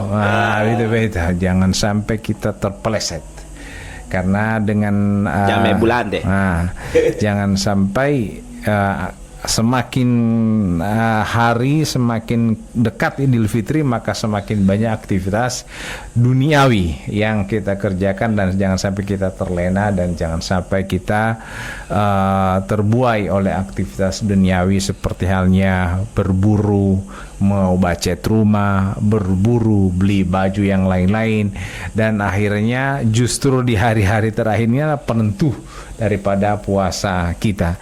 Dan kita alhamdulillah sudah masuk di hari yang ke-16, masih dalam pembahasan mengenai 10 penggugur dosa. Dan kita mohon maaf Ustaz, kita sebelum kita membahas lebih jauh, ada 4 yang sudah kita lalui, tapi sebelumnya Ustaz terdoa. Assalamualaikum warahmatullahi wabarakatuh. Waalaikumsalam. Alhamdulillahi wa kafa, wassalatu wassalamu ala nabiyyina Mustafa wa ala alihi wa sahbihi wa ala sairil wafa wa man tabi'ahum bi ihsanin ila yaumiddin wa atharahu man iktafa. Subhanaka la ilma lana illa ma 'allamtana innaka antal alimul hakim wa la haula wa la quwwata illa billahil aliyil azim. Yang kami hormati di Bali Isi dan juga di Pak Bambang yang mungkin sementara mendengarkan dialog kami pada pagi hari ini, seluruh kru, baik kru Cahaya FM Bualemo maupun Poliama Top FM Gorontalo yang insya Allah kita semua dimuliakan oleh Allah. Alhamdulillah kita bersyukur kepada Allah pada hari ini, tepatnya hari yang ke-16 dari bulan suci Ramadan. Tak terasa separuh dari bulan suci Ramadan telah meninggalkan kita. Artinya itu yang biasa kita hanya gas 40, usahakan sudah di 80. Dalam artian amal soleh yang kita lakukan di 15 hari yang lalu itu usahakan lebih gas full lagi tatkala mendekati finish dari bulan suci Ramadan. Karena apa? Karena orang kita ini seperti orang yang berlomba lari. Orang yang berlomba itu Bukan berarti kalau sudah mendekati finish justru semakin lembek, semakin loyo. Usahakan kalau dia semakin finish, semakin gas full. Ya, karena apa? Karena ingin menjadi seorang yang pemenang, pemenang dalam perlombaan tersebut. Maka alhamdulillah Allah masih memberikan kepada kita kekuatan, kesempatan, dan juga kesempatan dibangunkan sahur. Ya, karena berapa banyak orang yang sangat berharap untuk bisa bangun sahur bersama para pendengar semua yang sementara mendengarkan ini, namun mereka tidak mampu lagi bangun sahur. Bukan karena tidak mampu bagaimana, tetapi mereka tertidur karena sudah terlalu capek, terlalu lelah, mungkin sudah separuh Ramadan telah meninggalkan dia dan sudah keluar tenaga yang cukup banyak sehingga dia tidak bisa lagi, tidak terbangun ya dalam bangun sahur tersebut. Para pendengar yang dimuliakan Allah Subhanahu wa taala, kita akan melanjutkan masih pembahasan tentang 10 penggugur dosa. Ya, dan yang terakhir kita bahas kemarin. Yang terakhir adalah amalan soleh. Ya, masih tetap amalan soleh yang kita bahas karena ada pembahasan yang terlewati. Bahwa manusia itu semuanya merugi. Semuanya merugi. Wal asri. Innal insana lafi khusrin. Sesungguhnya manusia benar-benar dalam kerugian. Kalau dalam struktur bahasa Arab, inna, kalau ada inna setelah itu ada lam, ya itu namanya lam muzakhlaqa lil ibtida, lam yang menunjukkan bahwa itu adalah penekanan. Inna itu hukumnya juga penekanan. Jadi inna, ya, sesungguhnya al insan, manusia, la, itu lam namanya la muzakhlaqa lil ibtida, artinya apa? Benar-benar dalam kerugian. Jadi sesungguhnya benar-benar, berarti sudah pasti manusia semuanya itu dalam kerugian. Tetapi Allah memberikan pengecualian. Illal ladzina amanu, kecuali orang-orang yang beriman. Dan yang kedua, ini adalah sisi pembahasan kita, wa amilu sholihat, orang yang beramal dengan amalan yang soleh. Wa tawasau bil haqqi wa tawasau bis sabri. Orang yang saling menasihati di atas kebenaran dan saling menasihati di atas kesabaran. Nah, poin yang kedua ini yang kita bahas, bahwa di antara sebab Allah Subhanahu wa taala tidak menjadikan seorang hamba itu dalam keadaan merugi, di antaranya apa? Adalah orang yang dia senantiasa beramal dengan amalan yang soleh. Baik, Ustadz, amal yang soleh atau perbuatan yang besar bisa menutupi dosa-dosa kecil kita, ya Ustadz. Ataupun dosa yang besar bisa ditutupi oleh amal kecil kita tapi banyak. Ya, makanya para ulama juga mengatakan apa? La tahkironna minas shaghair. Janganlah kalian meremehkan dosa-dosa kecil. Fa innal jibala minal hasa. Karena sesungguhnya gunung itu terbuat dari kerikil-kerikil kecil. Maksudnya apa? Jangan meremehkan dosa kecil. Bisa jadi dosa kecil itu menjadi seperti gunung itu. Sedikit-sedikit jadi bukit. Ya, sedikit-sedikit jadi bukit. Bagaikan itu yang kata para ulama tadi itu. Apa namanya? La tahkiranna minas shaghair fa innal jibala minal hasa. Jangan kalian meremehkan dosa-dosa kecil karena sesungguhnya gunung itu terbuat dari kerikil-kerikil yang kecil. Baik pendengar yang sama dirahmati Allah Subhanahu wa taala, semisal ini Ustadz ya, misalnya tauhid mutabiyah magharibu, mutabiyah yang wajib, kita kan kadang tidak selamanya khusyuk karena artinya pasti ada gangguan, ada yang pasti imam baca kita menghayal di tempat lain.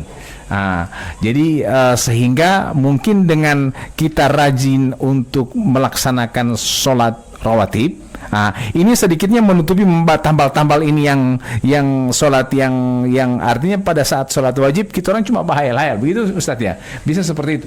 Iya, yang sunnah itu akan menutupi yang wajib yang kita tinggalkan, atau kekurangan yang wajib yang kita tinggalkan. Jadi ada beberapa amalan itu yang menutupi. Contoh misalnya orang yang melaksanakan sholat sunnah, dia akan menutupi kewajiban-kewajiban yang tidak lengkap, dilengkapi oleh sholat sunnah. Atau misalnya orang yang berpuasa kemudian puasanya ini kotor, dalam artian ada di situ ada bermain domino, ada gibah, ya, ada namimah, mengadu domba. Molo iya tahu, molo iya tetangga. Dan di dalam, kalau di dalam itu ada sesuatu hal yang kotor seperti ini, maka dia menjadi dibersihkan dengan apa? Dengan membayar zakat fitrah. Karena fungsi zakat fitrah itu dua. tuhratan lis-shaumi minal lagwi wal rafath. Dan yang kedua apa? Wa tu'matan lil masakin. Kita melihat dari sisi yang pertama, fungsi dari zakat fitrah adalah membersihkan puasa dari hal-hal yang sia-sia dan yang rusak itu, yang kotor itu. Dan yang kedua apa? Wa tu'matan lil masakin, dan memberikan makan kepada orang miskin. Maka dengan kita memperbanyak amalan-amalan yang sunnah, kita memperbanyak juga misalnya kalau di bulan suci Ramadan, kita juga mungkin mungkin melebihkan dengan kita memberikan zakat fitrah. Ya, kita lebihkan sedikit takaran, kita berniat tujuan kita untuk memberikan zakat fitrah bukan hanya saja sekedar untuk sebagai kewajiban kita membayar zakat fitrah, tapi tujuan kita apa? Agar puasa yang kita lakukan yang itu dalam keadaan kotor akan dibersihkan oleh zakat fitrah tersebut.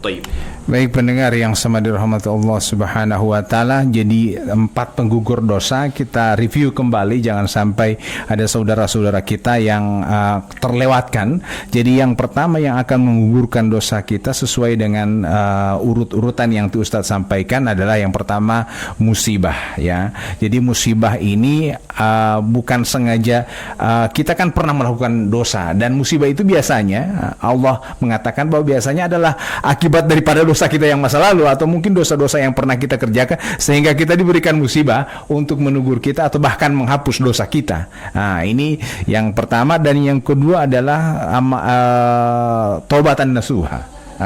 Dengan kita bertobat dengan benar-benar untuk tidak mengulangi lagi perbuatan kita sudah bertobat, berarti madiu duniati umo, artinya kita sudah tidak punya niat lagi untuk melakukan hal yang sama, karena tidak mungkin kuda itu male duta atau huanga penta muhalingnya dia melinta, itu kan artinya itu. Yang kedua adalah memperbanyak istighfar, karena memang Rasulullah bahkan memberi contoh kepada kita untuk banyak-banyak istighfar, apalagi di yang anjuran banyak istighfar itu di waktu sahur, ya. Kalau saya tidak pernah salah, benar dalam Al-Qur'anul Karim, wabil asharihum yastaghfirun. Di waktu sahur itu kata Allah apa?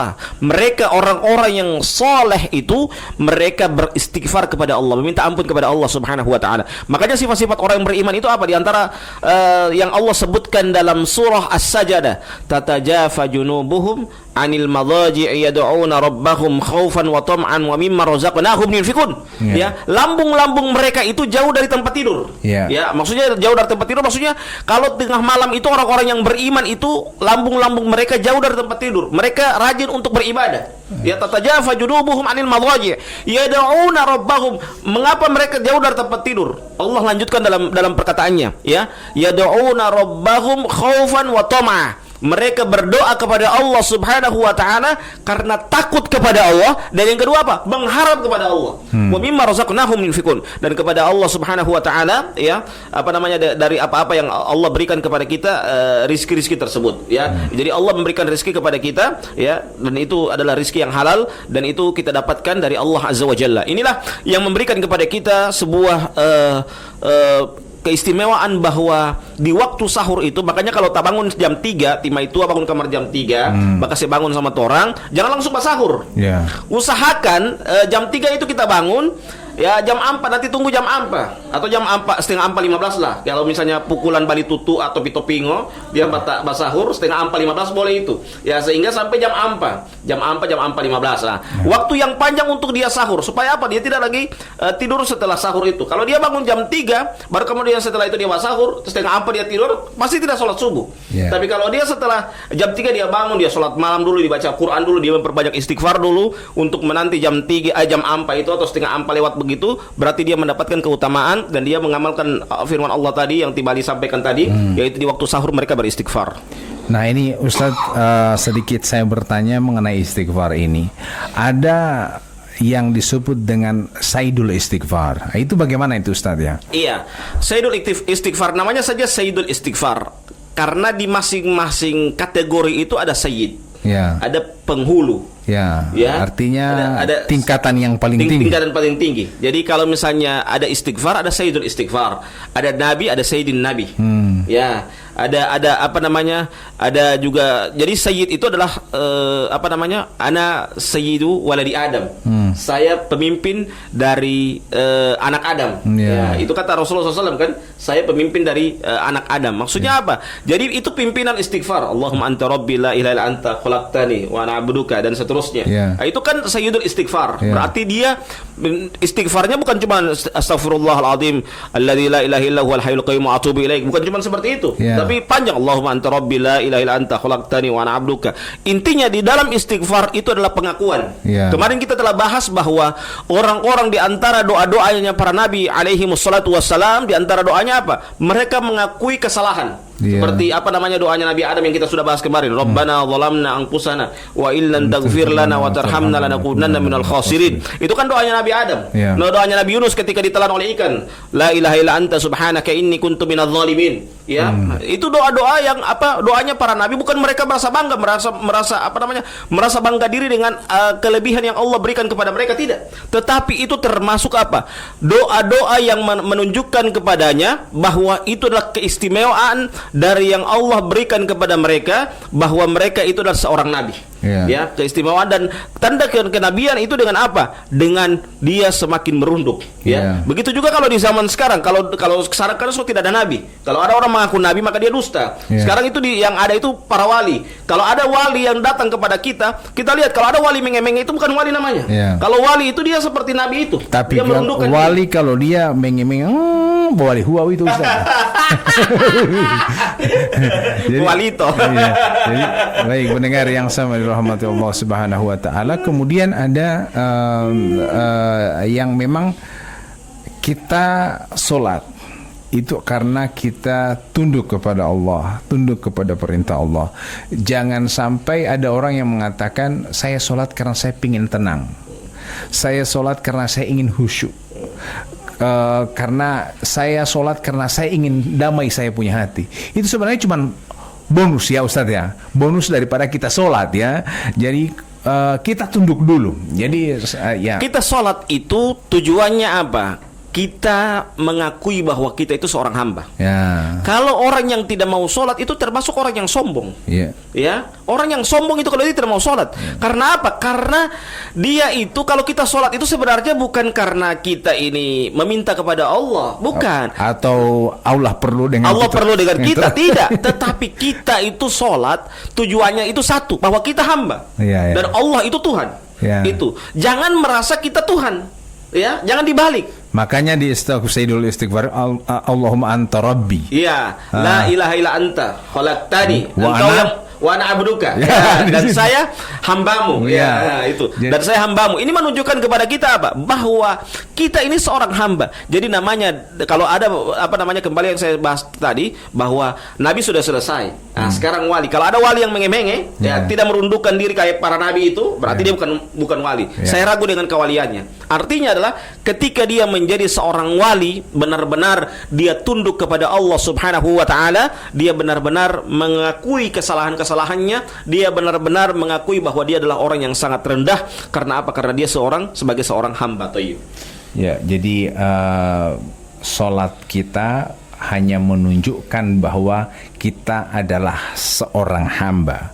Kita bukan siapa-siapa di hadapan Allah. Allah tidak membutuhkan penglalu Allah Ta'ala zakatimu, Allah Ta'ala puasamu.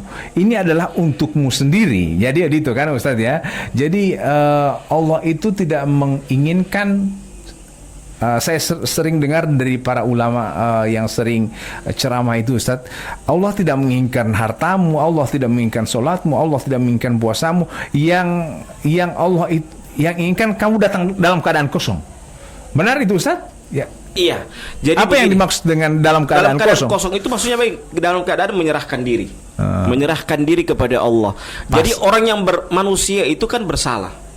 Banyak bersalah. Yang Allah suka itu apa? Ketika dia bersalah dia balik. Jangan ketika dia bersalah dia masa jauh. Oh, itu parah itu kalau begitu. Berarti hidayah jauh. Tapi kalau dia salah, jatuh, namanya juga manusia, jatuh balik. Itu masih alhamdulillah itu. Jatuh dia kembali. Bukan dalam artian membolehkan kita jatuh terus. Tetapi apa? Alhamdulillah dia bisa kembali. Tapi kalau dia jatuh tenggelam terus tidak balik-balik, itu berarti hidayah sudah jauh dari dia. Ya, hidayah sudah jauh dari dia. Maka itulah pentingnya kita ketika mendapatkan hidayah oleh Allah, ya, yang Allah berikan kepada kita, maka yang kita coba lihat, bayangkan sekelas Nabi ini berdoa kepada Allah apa? Allahumma inni as'alukal huda wat tuqa wal afafa wal ghina. Ya Allah, berikanlah kepadaku petunjuk. Bayangkan sekelas Nabi meminta kepada Allah Subhanahu wa taala petunjuk. Itu sekelas Nabi, sekelas Nabi Muhammad sallallahu alaihi wasallam. Ya, apalagi kita yang jauh dari hidayah, yang jauh tidak jelas surga kita, apakah kita benar-benar masuk surga atau tidak. Ya, Nabi saja yang sudah dijamin oleh surga oleh Allah Azza wa Jalla, ya, dari Allah Azza wa Jalla, maka beliau tetap meminta surga, meminta petunjuk kepada Allah Azza wa Jalla. Allahumma inni as'alukal huda wat tuqa, dan ketakwaan. Bayangkan meminta ketakwaan kepada Allah Azza wa Jalla. Wal afafa, dan kehormatan diri, wal ghina, dan kecukupan. Lihat, bayangkan empat ini, Nabi memiliki empat ini, tetapi Nabi senantiasa berdoa kepada Allah Subhanahu wa taala untuk meminta 4 poin ini. Ya, jadi kembali kepada poin awal Ustadz ya, saya sedikit mengulas ke sana. Memang siapa sih sebenarnya manusia yang tidak punya dosa? Saya senang sekali membahas mengenai 10 hal yang akan menggugurkan dosa, karena memang kita kesana, semuanya kesana. Manusia tempatnya dosa, manusia tempatnya lupa. Makanya kalau kita kena musibah, jangan sampai justru musibah itu yang akan membelokkan kita bahwa Allah tidak sayang pada kita lagi. Ya, makanya coba lihat, ketika Allah membahas tentang kerusakan, zaharul fasad, apa di akhir ayatnya? La'allahum yarji'un. Semoga mereka bisa kembali. Tujuannya itu. Jadi ketika Allah memberikan musibah, harapan dari Allah itu apa? Semoga mereka bisa kembali. Jadi kita itu apa namanya? Makanya saya sering bilang, kalau orang jatuh itu alhamdulillah dia jatuh, tapi yang paling penting lagi alhamdulillah lagi kalau dia kembali. Kalau dia kembali berarti dia masih ada titik hidayah dalam hatinya. Tetapi kalau dia sudah tidak kembali lagi, sudah tenggelam dengan apa kemaksiatan, bahkan dia merasa bahwa dia dalam posisi yang benar padahal pada posisi yang salah, maka itu berarti hidayah sudah jauh dari dia. Artinya saya kalau orang yang melakukan maksiat, kemudian ditimpa azab, ya saya nyebutnya seperti itu, kasar saya sebutnya, karena memang sudah banyak maksiat yang dilakukan, kemudian diazablah oleh Allah, artinya masih mujur. Kalau misalnya dia ketika diazab masih hidup, jangan sampai ketika azab langsung meninggal dunia. Dari dulu mau maliput walau itu Ustaz ya. Jadi ketika kita berbuat dosa, ingat-ingatlah, ketika kita mau berbuat dosa itu biasanya sebagai manusia, kodratnya manusia, ada hati nurani umutamu oliai Ustaz bahwa ini talawati. Kemudian kita tetap lakukan dosa dan maksiat. Biasanya seperti itu. Misalnya saya dapat uang 1 juta di jalan. Nah, kemudian saya mau kasih pulang DP doi ini. Nah, tapi selama perjalanan muncul saja hal-hal yang negatif, akhirnya tidak kasih pulang itu doi. Karena bukan kita pedoi ini, tapi anak perlu doi. Itu muncul seperti itu Ustaz. Jadi hati nurani manusia itu pertama itu mengatakan bahwa dia ini apakah itu adalah jati dirinya yang sebenarnya atau bagaimana itu Ustaz? Ya sering muncul seperti itu dalam hati setiap manusia. Begini ya, ada orang yang, coba lihat, saya kembali membahas tentang musibah ini ya. Musibah ini, coba lihat, ada orang yang dia meninggal langsung meninggal. Ada orang yang meninggal diawali dengan sakit. Oh, maksudnya saya kira ada yang meninggal langsung meninggal. Ada yang meninggal tapi diawali hidup lagi. Saya kira begitu. Tidak, maksudnya kan begini, ada orang meninggal tiba-tiba. Terproses. Iya, meninggal tiba-tiba. Ada orang yang meninggal melalui proses. Iya, melalui proses. Ada yang meninggal langsung meninggal. Bukan ada yang meninggal yang langsung meninggal dan ada yang meninggal hidup lagi. Saya kira itu saya kira itu boleh memilih Ustaz. Ya. Jadi ada yang meninggal langsung meninggal, ada yang meninggal dia melewati sakit dulu. Nah, memang akan berbeda. Orang yang meninggal langsung meninggal dengan orang yang berbeda, orang-orang yang meninggal tapi dia sakit dulu. Kalau orang yang meninggal tapi sakit dulu, maka dia akan digugurkan dosa. Allah sementara menggugurkan dosa dan menggugurkan dosa kepada 2 orang. Pertama, orang yang ditimpa kesakitan itu, dan yang kedua digugurkan dosa bagi orang yang menjaga orang yang sakit. Karena kan orang yang menjaga ini mau tombol tuh, kapan kemarin dia mati atau kapan kemarin dia sembuh. Itu kan cuma doa itu dia doakan tuh. Karena apa? Karena dia mungkin sudah merasa bosan, sudah terlalu lama dia merawat kepada orang yang sakit ini. Padahal justru ketika Allah memberikan musibah kepada orang itu dan diberikan musibah ini dengan dia diberikan sakit dulu, misalnya maka digugurkan dosa. Istri yang sakit, suami yang jaga, atau sebaliknya, ataupun sebaliknya. Maka ketika misalnya istri yang sakit, suami yang jaga, yang digugurkan dosa itu kedua-duanya. Digugurkan dosa dari istri kita, digugurkan juga kita sebagai suami yang menjaga, yang menjaga itu. Jadi semakin lama semakin lama sakitnya, maka semakin lama juga digugurkan dosa. Berbeda dengan orang yang meninggal dunia, kemudian dia langsung tiba-tiba meninggal dunia, maka dia tidak menjalani fase di mana Allah Subhanahu wa taala menggugurkan dosanya. Dia langsung meninggal begitu saja. Maka itu bedanya. Makanya oleh sebab itu kalau kita kemarin yang kita sudah bahas bahwa bahkan ada para ulama yang senantiasa berdoa kepada Allah agar Allah berikan sakit, bukan karena meminta keburukan, tetapi mereka berharap dengan adanya sakit itu Allah menggugurkan dosa-dosa mereka. Tapi ada juga orang tua yang berdoa kepada Allah, ya Allah, kalau saya mau meninggal, engkau memang sudah ajal saya, langsung meninggalkan saya, tidak usah lewat proses sakit. Karena kenapa? Karena dia kasihan bikin siksa anak-anaknya daripada mau siksa bahkan ketika ada orang yang langsung meninggal seperti itu, ulama yang langsung meninggal seperti itu, orang bilang dia tuh umat dia mau sibuk tati itu mulai itu bagaimana itu?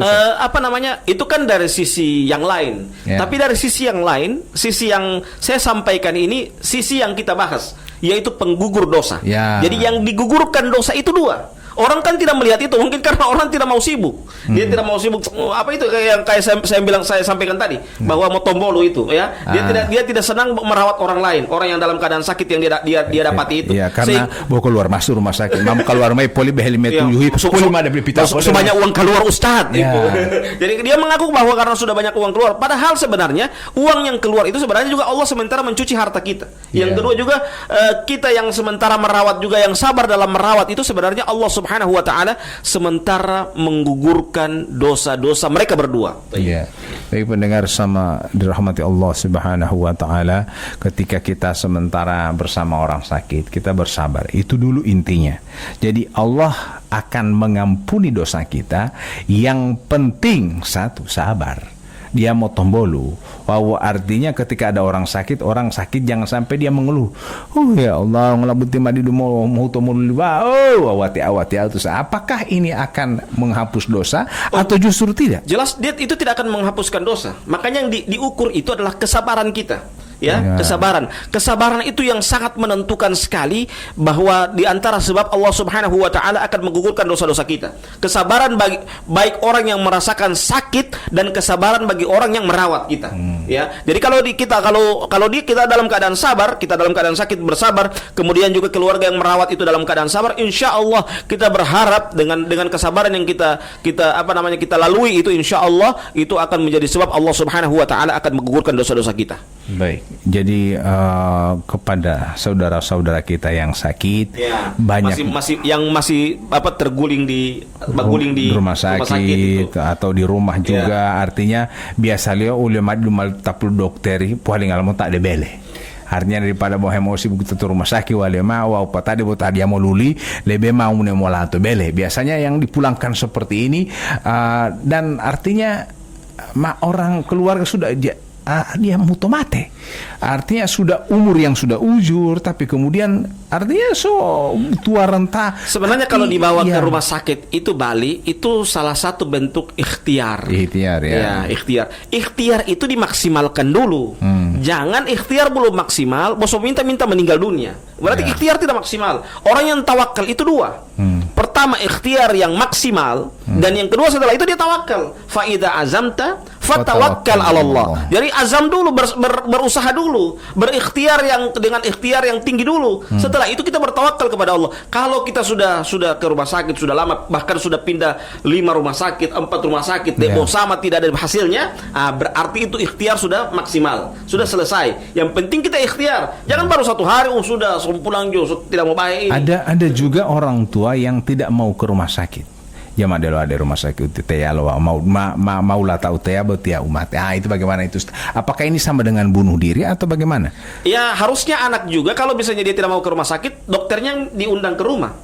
Bilang ini orang tua tidak mau daripada malah dihale ya dari masalah, mendingan dokternya saya undang kamar ke rumah. Ya, jadi kita undang ke rumah dan itu bentuk ikhtiar. Jadi tidak mesti harus datang ke rumah sakit juga, karena ada orang tua juga kalau sudah apalagi sudah tua seperti itu. Iya, artinya sudah tua dan dia kasihan kepada anaknya. Ya, jangan sampai satu DP anak, kok ya. potah mau karaja hati, apa tahu mama udah halau untuk rumah sakit. Itu mungkin kan pikirnya orang tua seperti itu. Apalagi kalau misalnya DP anak masih anak-anak, masih anak sekolahan yang harus pergi ke sekolah, kemudian istrinya juga sakit-sakit, patawa ama di rumah sakit, tam dah halau.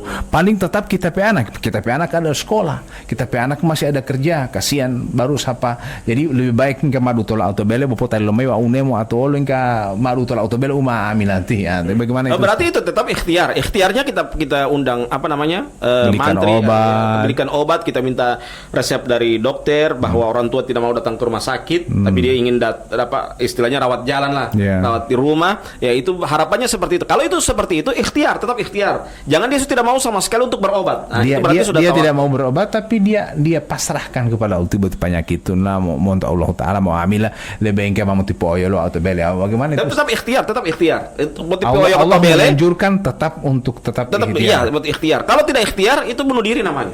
Bunuh diri. Jadi tetap undang dokter, undang mantri untuk memeriksa orang tua kita. Nanti setelah itu baru kalau sudah selesai, baru itu sudah ikhtiar sudah maksimal. Jadi ikhtiar termasuk kita kalau mau makan sahur juga ikhtiar. Ya ikhtiar supaya kita kuat melaksanakan ibadah. Karena mau suruh Ustaz itu orang paling ngode bele. Insyaallah dia polombu mau dungkai. Ikhtiar untuk pergi ke rumah juga insyaallah. Kita akhiri dengan membacakan doa kafaratul majelis. Subhanakallahumma bihamdika asyhadu an la ilaha illa anta astaghfiruka wa atubu ilaik. Wassalamualaikum warahmatullahi wabarakatuh.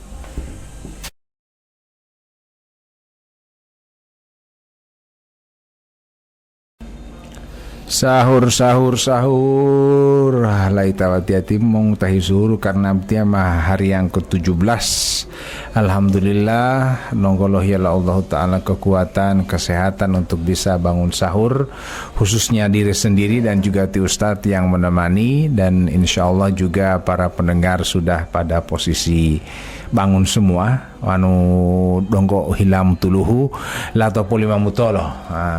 Jadi kalau sudah mungkin kita bersihkan muka kita ataupun mencuci tangan. Kalau masih ngantuk itu cuci tangan dulu. Anjuran agama kan seperti Ustaz ya. Jadi kita cuci tangan dulu insyaallah. Kemudian kita akan segera bangun sahur dan mungkin melakukan amal ibadah lain juga sebelum kita santap sahur. Baik pendengar yang sama dirahmati Allah Subhanahu wa taala, alhamdulillahirabbil alamin. Sebelumnya ma'il dipatal malo salamu. Assalamualaikum warahmatullahi wabarakatuh. Alhamdulillahirabbil alamin wa bihi nasta'in ala umuri dunya waddin. Wassalatu wassalamu ala asyrafil anbiya wal mursalin wa ala alihi wa ajmain.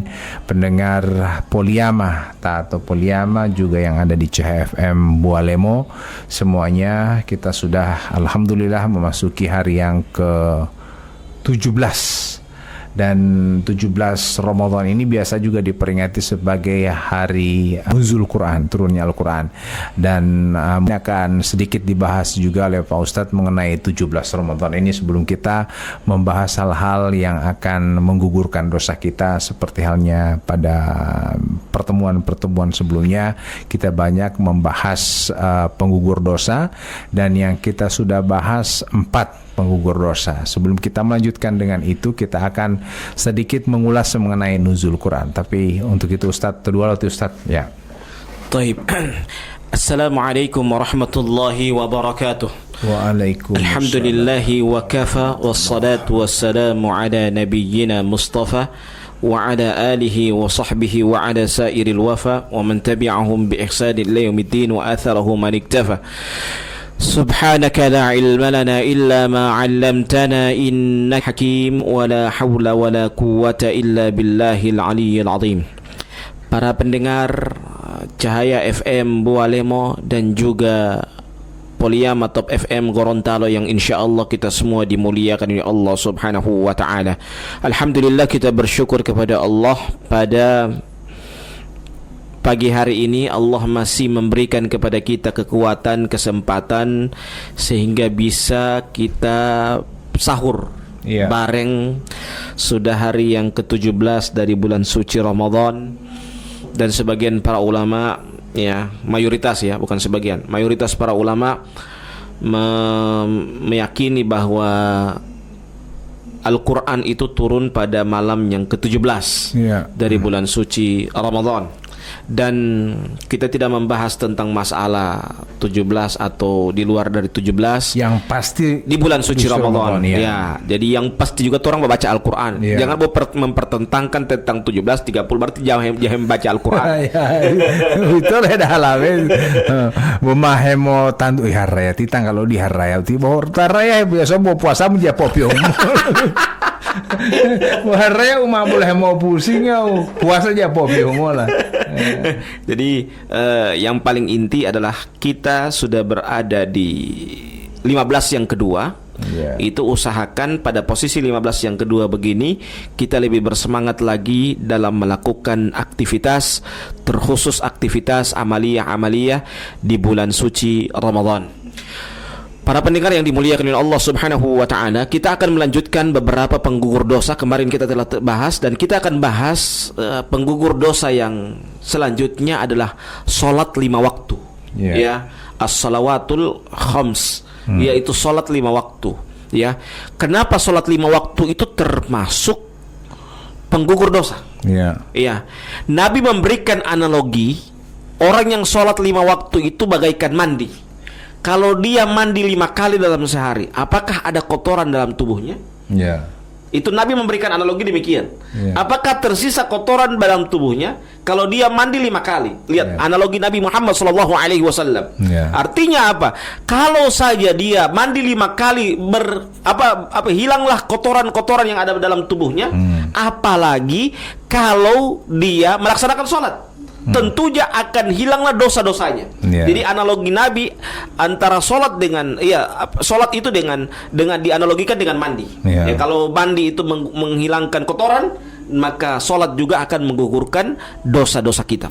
Tergantung daripada jenis mandinya.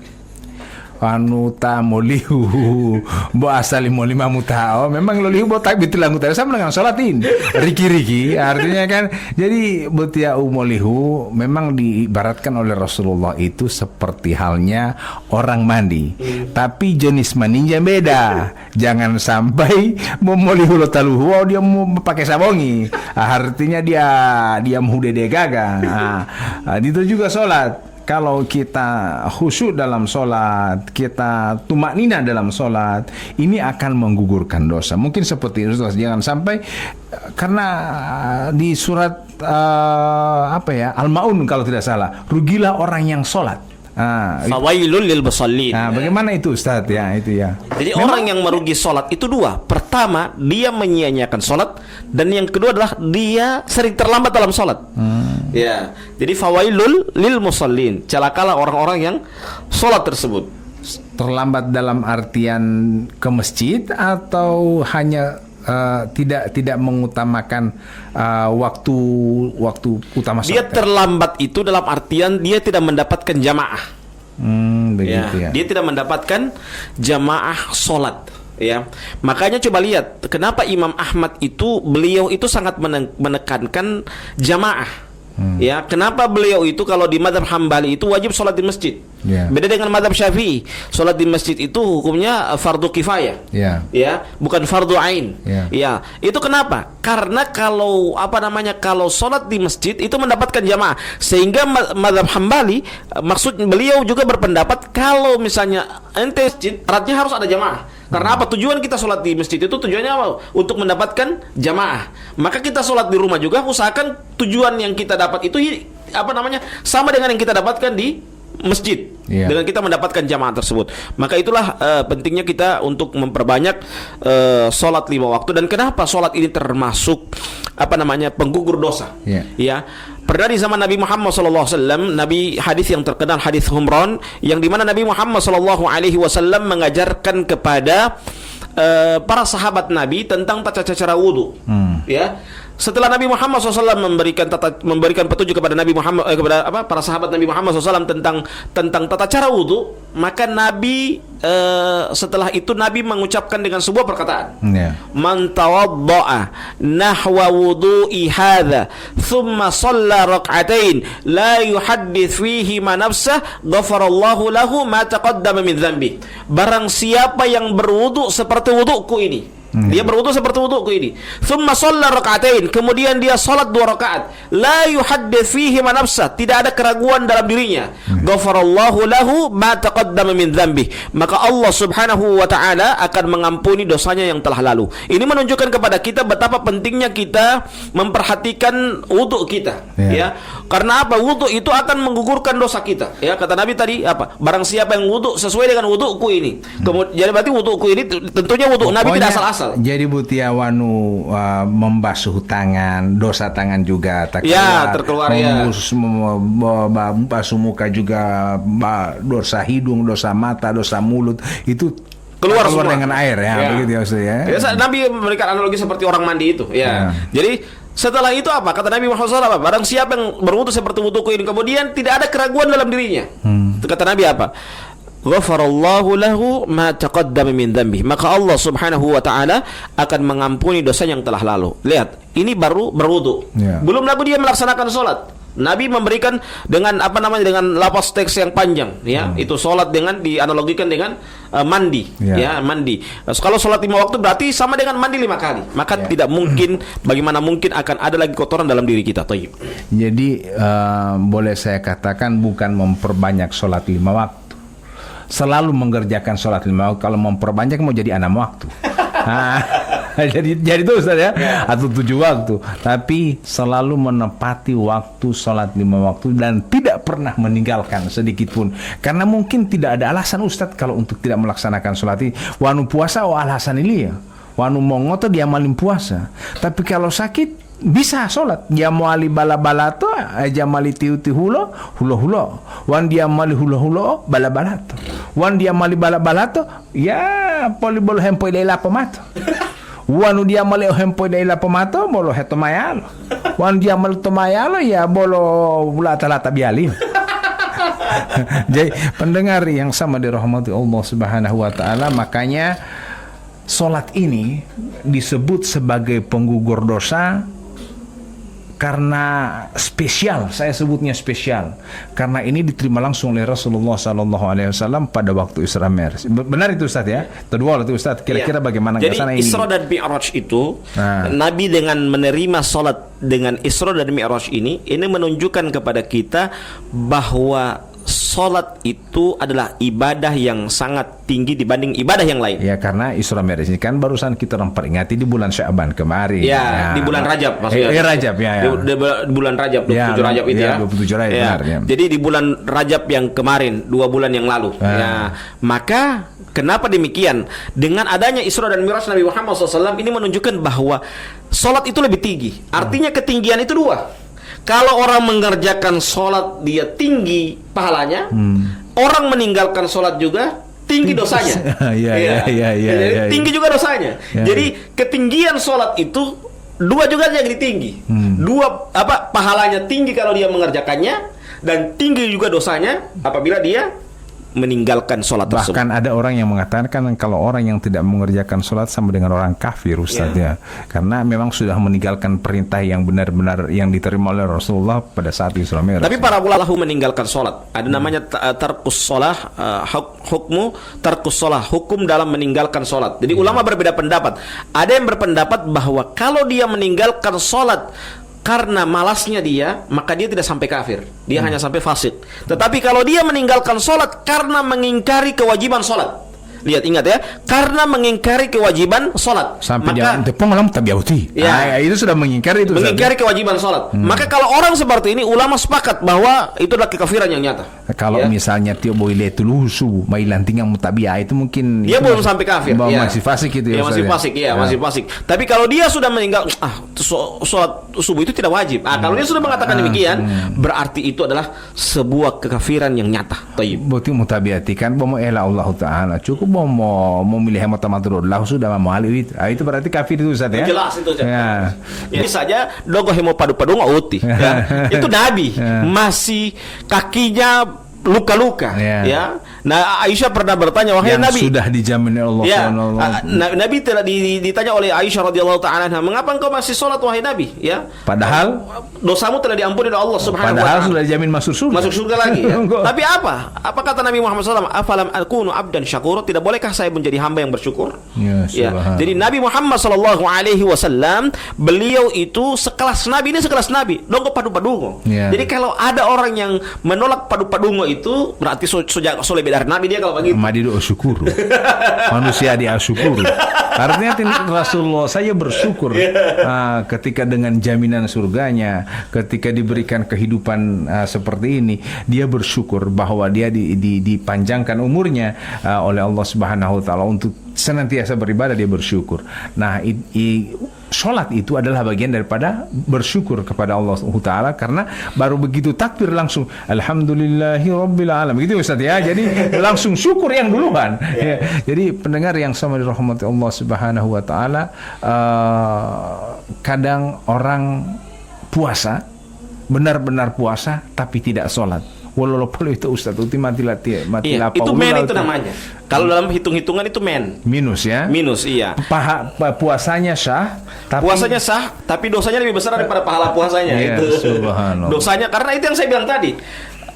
Sholat itu kan diterima oleh Nabi Muhammad SAW pada saat beliau melaksanakan Isra dan Mi'raj. Ya. Jadi tinggi derajatnya, Ya. derajat sholat itu tinggi. Derajat sholat berarti tinggi pahalanya ketika dia mengerjakan, tinggi juga dosanya ketika dia meninggalkan. Jadi ketika dia misalnya rajin puasa tapi tidak sholat, dia minus. Ya, pahalanya itu pahala puasa tidak sebanding dengan dosanya dia meninggalkan sholat tersebut. Itu. Jadi kalau wanu taungo tahu Ustaz lolan tapi ya misalnya di bulan suci Ramadan ini dia sengaja tidak melaksanakan sholat zuhur, sengaja tidak melaksanakan sholat subuh, berarti lebih banyak dosanya daripada pahalanya. Ya betul. Begitu ya? Ya betul Ya, itu. Jadi oleh sebab itu sesibuk apapun kita jangan meninggalkan sholat.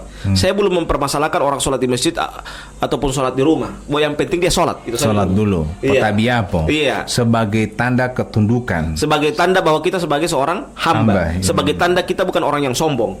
Jadi kalau orang yang tidak mau melaksanakan sholat, itu artinya apa? Dia termasuk orang yang sombong. Wajarlah dia bisa sombong kepada manusia yang lain. Sedangkan kepada yang menciptakan saja dia sombong. Apalagi kepada manusia yang lainnya. Ya. Gitu.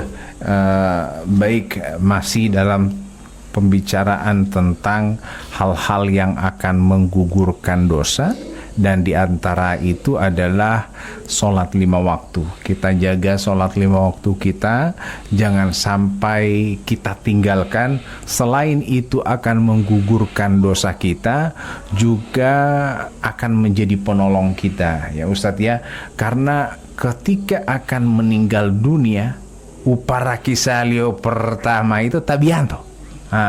Umotain duolilo Allah Ta'ala lewat malaikat wololo tabiali wanu tabiamu induolio motatatalawa di upara kisalio wew. Jadi Ustaz ya, maka kalau sholatmu salah, ya akan ya di belakang sudah berarti malah tali pemayal mota tali begitu Ustaz. Itu bagaimana ya Ustaz? Tafadhal. Iya, kata Rasulullah SAW dalam sebuah hadisnya, Inna awwala yuhasabu bihil abdu yaumal qiyamah as-salah. Sesungguhnya awal pertama atau yang pertama kali akan dihisab oleh Allah Subhanahu wa taala itu adalah salat kita. Idza soluhat amalu kullu. Apabila baik salatnya, berarti baik seluruh amalannya. Artinya apa? Salat itu termasuk barometer ibadah-ibadah yang lain. Kalau salatnya baik, berarti amalan yang lain baik. Tapi kalau salatnya buruk, berarti amalan yang lain juga buruk. Karena apa? Karena barometernya adalah sholat kita. Tayyib. Ada orang yang tukang sholat Ustaz, tapi kesehariannya tidak bagus. ndebuti mutatali mutati itu potabiawa patabu tulio madelo hutulolo. Apakah ini yang salah solatnya atau yang salah orangnya? Ololo itu Ustaz. Iya, Dia mau tabiawa. Yang salah itu orangnya, bukan sholatnya. Ya, yang salah itu orangnya. Karena semestinya inna sholata tanha Anil fahsyai wal munkar. Tapi ini tidak. Ya. Nah, ini bagaimana ini? Berarti pernah di zaman Nabi Muhammad SAW ada orang yang di samping dia sholat, kemudian dia juga masih melaksanakan hal-hal yang buruk. Ya, ditanyakan kepada Nabi Muhammad SAW, wahai Nabi, kenapa demikian? Ada orang yang sholat, kemudian di samping dia sholat, dia juga melaksanakan amalan-amalan yang buruk. Apa kata Nabi Muhammad SAW? Perbaiki sholatmu. Perbaiki sholatmu. Sama juga dengan orang yang ada belajar agama ini. Kalau semakin dia belajar agama, dia malah justru semakin jauh dari agama, semakin jauh dia dari ajaran Islam, berarti ada yang salah dari cara dia belajar, atau ada ilmu yang salah yang dia cara belajar, sehingga ilmu agama yang dia pelajari bukan justru mendekatkan diri kepada Allah Azza wa Jalla, tetapi ilmu yang dia pelajari itu semakin jauh dia dari Allah Azza wa Jalla. Berarti ada yang salah dari ilmu yang dia pelajari tersebut. Jadi jangan kita menjustis atau menilai seseorang itu karena sholatnya, kemudian kita justru merarang orang untuk sholat. Misalnya dia Ustadz ya, jadi ente dia mak potabia ambil timo tata mau tabiawa de buhutu dia mulai itu akhirnya jadi begini. Timo tata mau tabiawa inde pulita mau tabolo morko sawala tahu. Dia mak potabia yo. Jangan sampai kita orang atau kita ya. Harusnya analoginya begini, sedangkan dia hemot tabiawa masih bagi, apalagi orang yang jamot tabiawa. Balik itu. Ya, jadi analoginya kalau ada begitu. orang yang bilang begitu, ambil latio hemot tabiawa artinya dia bawa hemot umulet, apalagi itu butia dia. Jamot tabiawa. Tapi ada orang mengatakan bahwa ambil Timothy tadi jamot tabiawa bopo yang apa yang itu, tapi dia tidak mengusik orang lain. Timothy tabiawa ma bolodi mau mengganggu orang lain. Nah, itu berarti bukan pada sholatnya. Bukan pada sholatnya. Jadi jangan ukur sesuatu keburukan itu dengan ibadah yang kebaikan yang dilakukan. Kebaikan lain, keburukannya lain. Kalau keburukan itu adalah perangai yang dia miliki, ya, bukan berkaitan dengan ibadah yang dia lakukan. Ya, jangan dikaitkan antara ibadah yang dia lakukan dengan keburukan yang dia lakukan. Ya, keburukan yang dia lakukan itu adalah perangai dia. Sementara ibadah itu adalah kewajiban. Mau orang baik, mau orang buruk, dia wajib untuk melaksanakan sholat. Ya, jadi itu kewajiban. Jangan sampai ketika ada orang yang itu rajin sholat tadi, kemudian dia melakukan masih minum minuman keras, di samping dia sholat dia juga masih jaga bagate. Ya, jangan salahkan dia ini tidak ada guna, dia sholat kemudian apa namanya? Dia masih donggo bagate. Apalagi Pak Imam. Ya. Wah hebong imam. Akhirnya supaya kan dia mau molita mau imam Ustaz. Jadi bagate dulu supaya Pak Imam menjadi berani. Oh, jelas itu tidak boleh. Itu hukumnya tidak jelas haram. Apa namanya? La taqrabus shalah wa antum sukara hatta ta'lamu ma taqulun. Ya, kata Allah dalam Al-Qur'anul Karim ketika Allah menjelaskan tentang periodisasi dalam pengharaman khamar tersebut. Ayat yang kedua ini kan apa namanya? Pertama Allah menyebutkan bahwa khamar itu ada kebaikan, ada keburukan. Tapi keburukannya lebih tinggi daripada kebaikannya, manfaatnya. Yang kedua, Allah mengatakan apa? Yang boleh itu, yang tidak boleh itu melaksanakan sholat dalam keadaan mabuk. Ya ayyuhalladzina amanu la taqrabus shalah wa antum sukara. Wahai orang-orang yang beriman, janganlah kalian mendekati sholat ya sementara sementara kamu dalam keadaan mabuk, sampai kamu mengetahui apa yang kamu katakan. Ya, karena orang yang sholat itu kan jelas orang yang mabuk itu tidak tahu apa yang dia katakan. Ya, karena otaknya itu kan namanya juga sakar itu karena dia mabuk itu karena apa? Karena otaknya tertutup, ya, otaknya tertutup sehingga tidak bisa berpikir jernih. Ya, berpikir jernih. Sehingga para ulama juga mengatakan apa? Orang yang mabuk itu atau mabuk itu termasuk ra'sus syarr, ya. Inti dari segala macam keburukan. Jadi orang membunuh itu dari mabuk. Orang berjudi pasti dia mabuk. Orang berzina pasti dia mabuk. Semua hal bersifat keburukan itu berawal dari apa? Dari kemabukan itu. Jadi sholat 5 waktu akan menggugurkan dosa kita, tergantung kita bagaimana mengerjakannya, bagaimana kita khusyuk dalam solatnya, dan bagaimana kita tumaknina dalam solatnya, bagaimana kita mengetahui arti daripada solat itu sendiri. Jangan sampai bobudu mula metadu mulai dia atawul uhepotuolo bodudu atau lebih baik begitu daripada tidak sama sekali. Iya. Apa namanya? Orang yang sholat itu sebenarnya menghilangkan keburukan. Ya. Jadi kalau ada yang mengatakan yang penting melo tabia, yang penting artinya menggugurkan kewajiban saja. Bukan hanya sekedar menggugurkan kewajiban, tetapi yang paling inti itu apa? Kita melakukan sholat, melaksanakan sholat, kita mencari kualitas sholat yang sesungguhnya. Jangan sampai kita sholat, namun kualitas sholat kita tidak berkualitas. Sama dengan itu di surat Al-Maun itu. Iya. Rugi Fawailul lil musallin Iya. alladzina hum an salatihim sahun. Iya. Ya. Jadi berugilah orang-orang yang sholat. Merugi itu yang bagaimana? Pertama, orang yang termasuk adha'us shalah. Ya, dia orang yang senantiasa menelantarkan sholatnya itu. Jadi tidak fokus dalam solat ataupun hemotabia, tapi bomahem mikirang weo. Makanya saya katakan sebelumnya Ustadz ya, kalaupun ada hal seperti itu berarti memang manusiawi Ustadz ya, karena kita tidak luput dari lupa. Makanya Allah itu mempermudah dengan cara banyak sholat rawatib lah. Kita menutupi kesalahan-kesalahan kita. Kita kan masih namanya juga manusia, masih kadangkala ti imam membaca utia pikiran itu enggak mamate to mau. Bukan berarti ini akan menyebabkan kita fatal dalam sholat atau batal dalam sholat, tapi sebagai manusia seperti itu, tapi kita berupaya untuk maksimal tetap khusyuk dalam sholat. Ingat, dekat dengan Allah. Jadi karena wanu dia ondongamu ya ta ondolnya. Bagaimana itu saya pernah dengar. Itu rukun ihsan. Ya. Ihsan itu apa?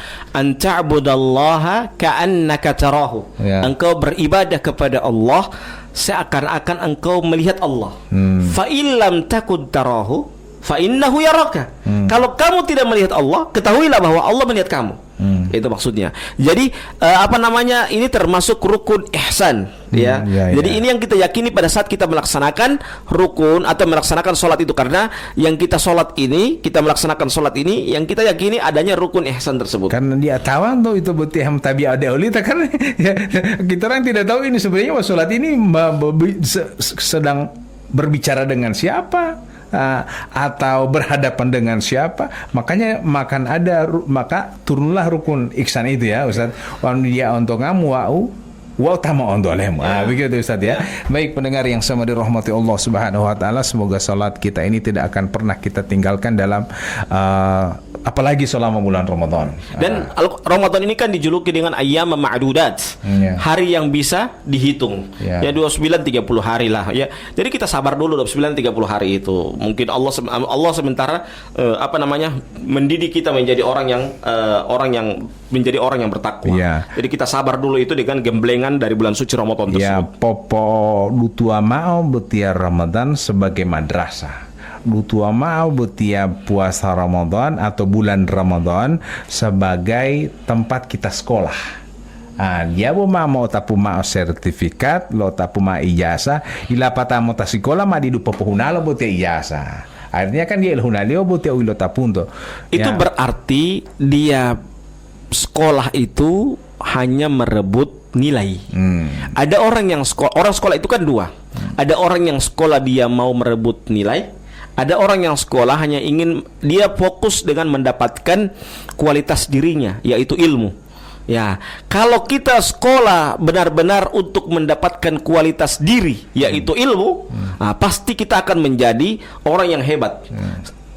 Ijazah itu kita hanya minta sebagai legalitas, tapi yang kita cari adalah ilmu. Ya, tapi ada orang yang memang benar-benar dia tidak mau cari ilmu. Dia cuma cari ijazah karena dia pakai pekerjaan, dia pakai melamar kerja, dia pakai untuk mungkin kenaikan pangkat dan lain sebagainya. Kan begitu. Jadi ada orang yang orang itu kan punya punya tujuan masing-masing. Begitu juga orang melaksanakan sholat, melaksanakan puasa di bulan suci Ramadan. Ada orang yang menghadapi bulan suci Ramadan, dia anggap ini sebagai beban. Ada yang orang juga melaksanakan ibadah di bulan suci Ramadan, dia anggap ini sesuatu hal yang akan berlalu begitu saja, selesai. Ada juga orang yang benar-benar dia menganggap bulan suci Ramadan itu sebagai madrasah, sehingga setelah bulan Ramadan itu berlalu dari dia, maka Ramadan itu membekas kepadanya. Maksudnya apa? Ketika Ramadan mengajarkan kepada dia untuk rajin berpuasa di bulan suci Ramadan, maka di luar dari bulan suci Ramadan dia juga rajin berpuasa. Rajin puasa Senin Kamis, dia rajin puasa sunnah-sunnah yang lainnya. Begitu juga bulan suci Ramadan mengajarkan kepadanya mungkin sholat tarawih. Di luar dari bulan suci Ramadan dia rajin melaksanakan sholat sunnah. Itu menunjukkan bahwa dia Ramadan berhasil mendidik dia, mendidik untuk menjadi orang yang ahli ibadah sunnah, ya, ibadah sunnah, sholat tarawih maksudnya. Di luar dari bulan suci Ramadan dia rajin melaksanakan sholat tahajud, ya. Begitu juga pada saat dia rajin sholat 5 waktu di bulan suci Ramadan menggeblek dia menjadi orang yang rajin melaksanakan sholat 5 waktu. Maka setelah berlalu bulan suci Ramadan, dia pun rajin melaksanakan sholat 5 waktu. Berarti itu orang yang berhasil melewati pendidikan dari bulan suci Ramadan. Berarti dia kalau orang yang belajar bukan hanya mencari ijazah, ya, bukan, karena seperti yang saya sampaikan tadi, dia mencari ijazah hanya ingin melamar kerja atau ingin kenaikan pangkat, tetapi dia benar-benar menjadikan madrasah itu sebagai apa? Sebagai tempat untuk dia mendapatkan ilmu, dan ilmu itu berbekas pada dirinya untuk diamalkan dalam kehidupan sehari-hari. Maka tepatlah apa yang difirmankan Allah, ya ayyuhalladzina amanu kutiba alaikumusiyam kama kutiba alal ladzina min qablikum la'allakum tattaqun. Maka terciptalah insan, manusia yang takwa. Wanu puasa liyo, tabia liyo to bulan suci Ramadan ini menggembleng manusia untuk mencapai takwa. Begitu takwa tiada mau karajatun lala parendal Allah Ta'ala wa uti otua mololatun lala yang dia larang oleh Allah Subhanahu wa Ta'ala. Jadi ketika sudah selesai Ramadan, bukan berarti pula mahila patamu amila, tapi kita lanjutkan disitulah bahwa penentuan. Di situ penentuan. Apakah Ramadan ini kau jadikan sebagai sekolah hanya mendapatkan ijazah, atau Ramadan itu kita jadikan benar-benar kita fokus dalam ilmu yang diajarkan oleh bulan suci Ramadan. Di pemikiran ini pemikiran kimbol berarti pemilu hela puasa lo tangota itu tilulimul Allah Ta'ala atau tidak ketika sudah selesai Ramadan, wanutio meneruskan semua amal ibadahnya di Ramadan, berarti tilulimul Allah Ta'ala puasa li wanutio peluangnya itu Ramadan lepata satu sabal timam hemo dalam maluo, berarti dia tilulimul Allah Ta'ala puasa li. Jadi kita akhiri Ustaz ya, mana pulita boleh insyaallah kita akhiri dengan bacakan doa kafaratul majelis. Subhanakallahumma bihamdika asyhadu an la ilaha illa anta astaghfiruka wa atubu ilaik. Wassalamualaikum warahmatullahi wabarakatuh.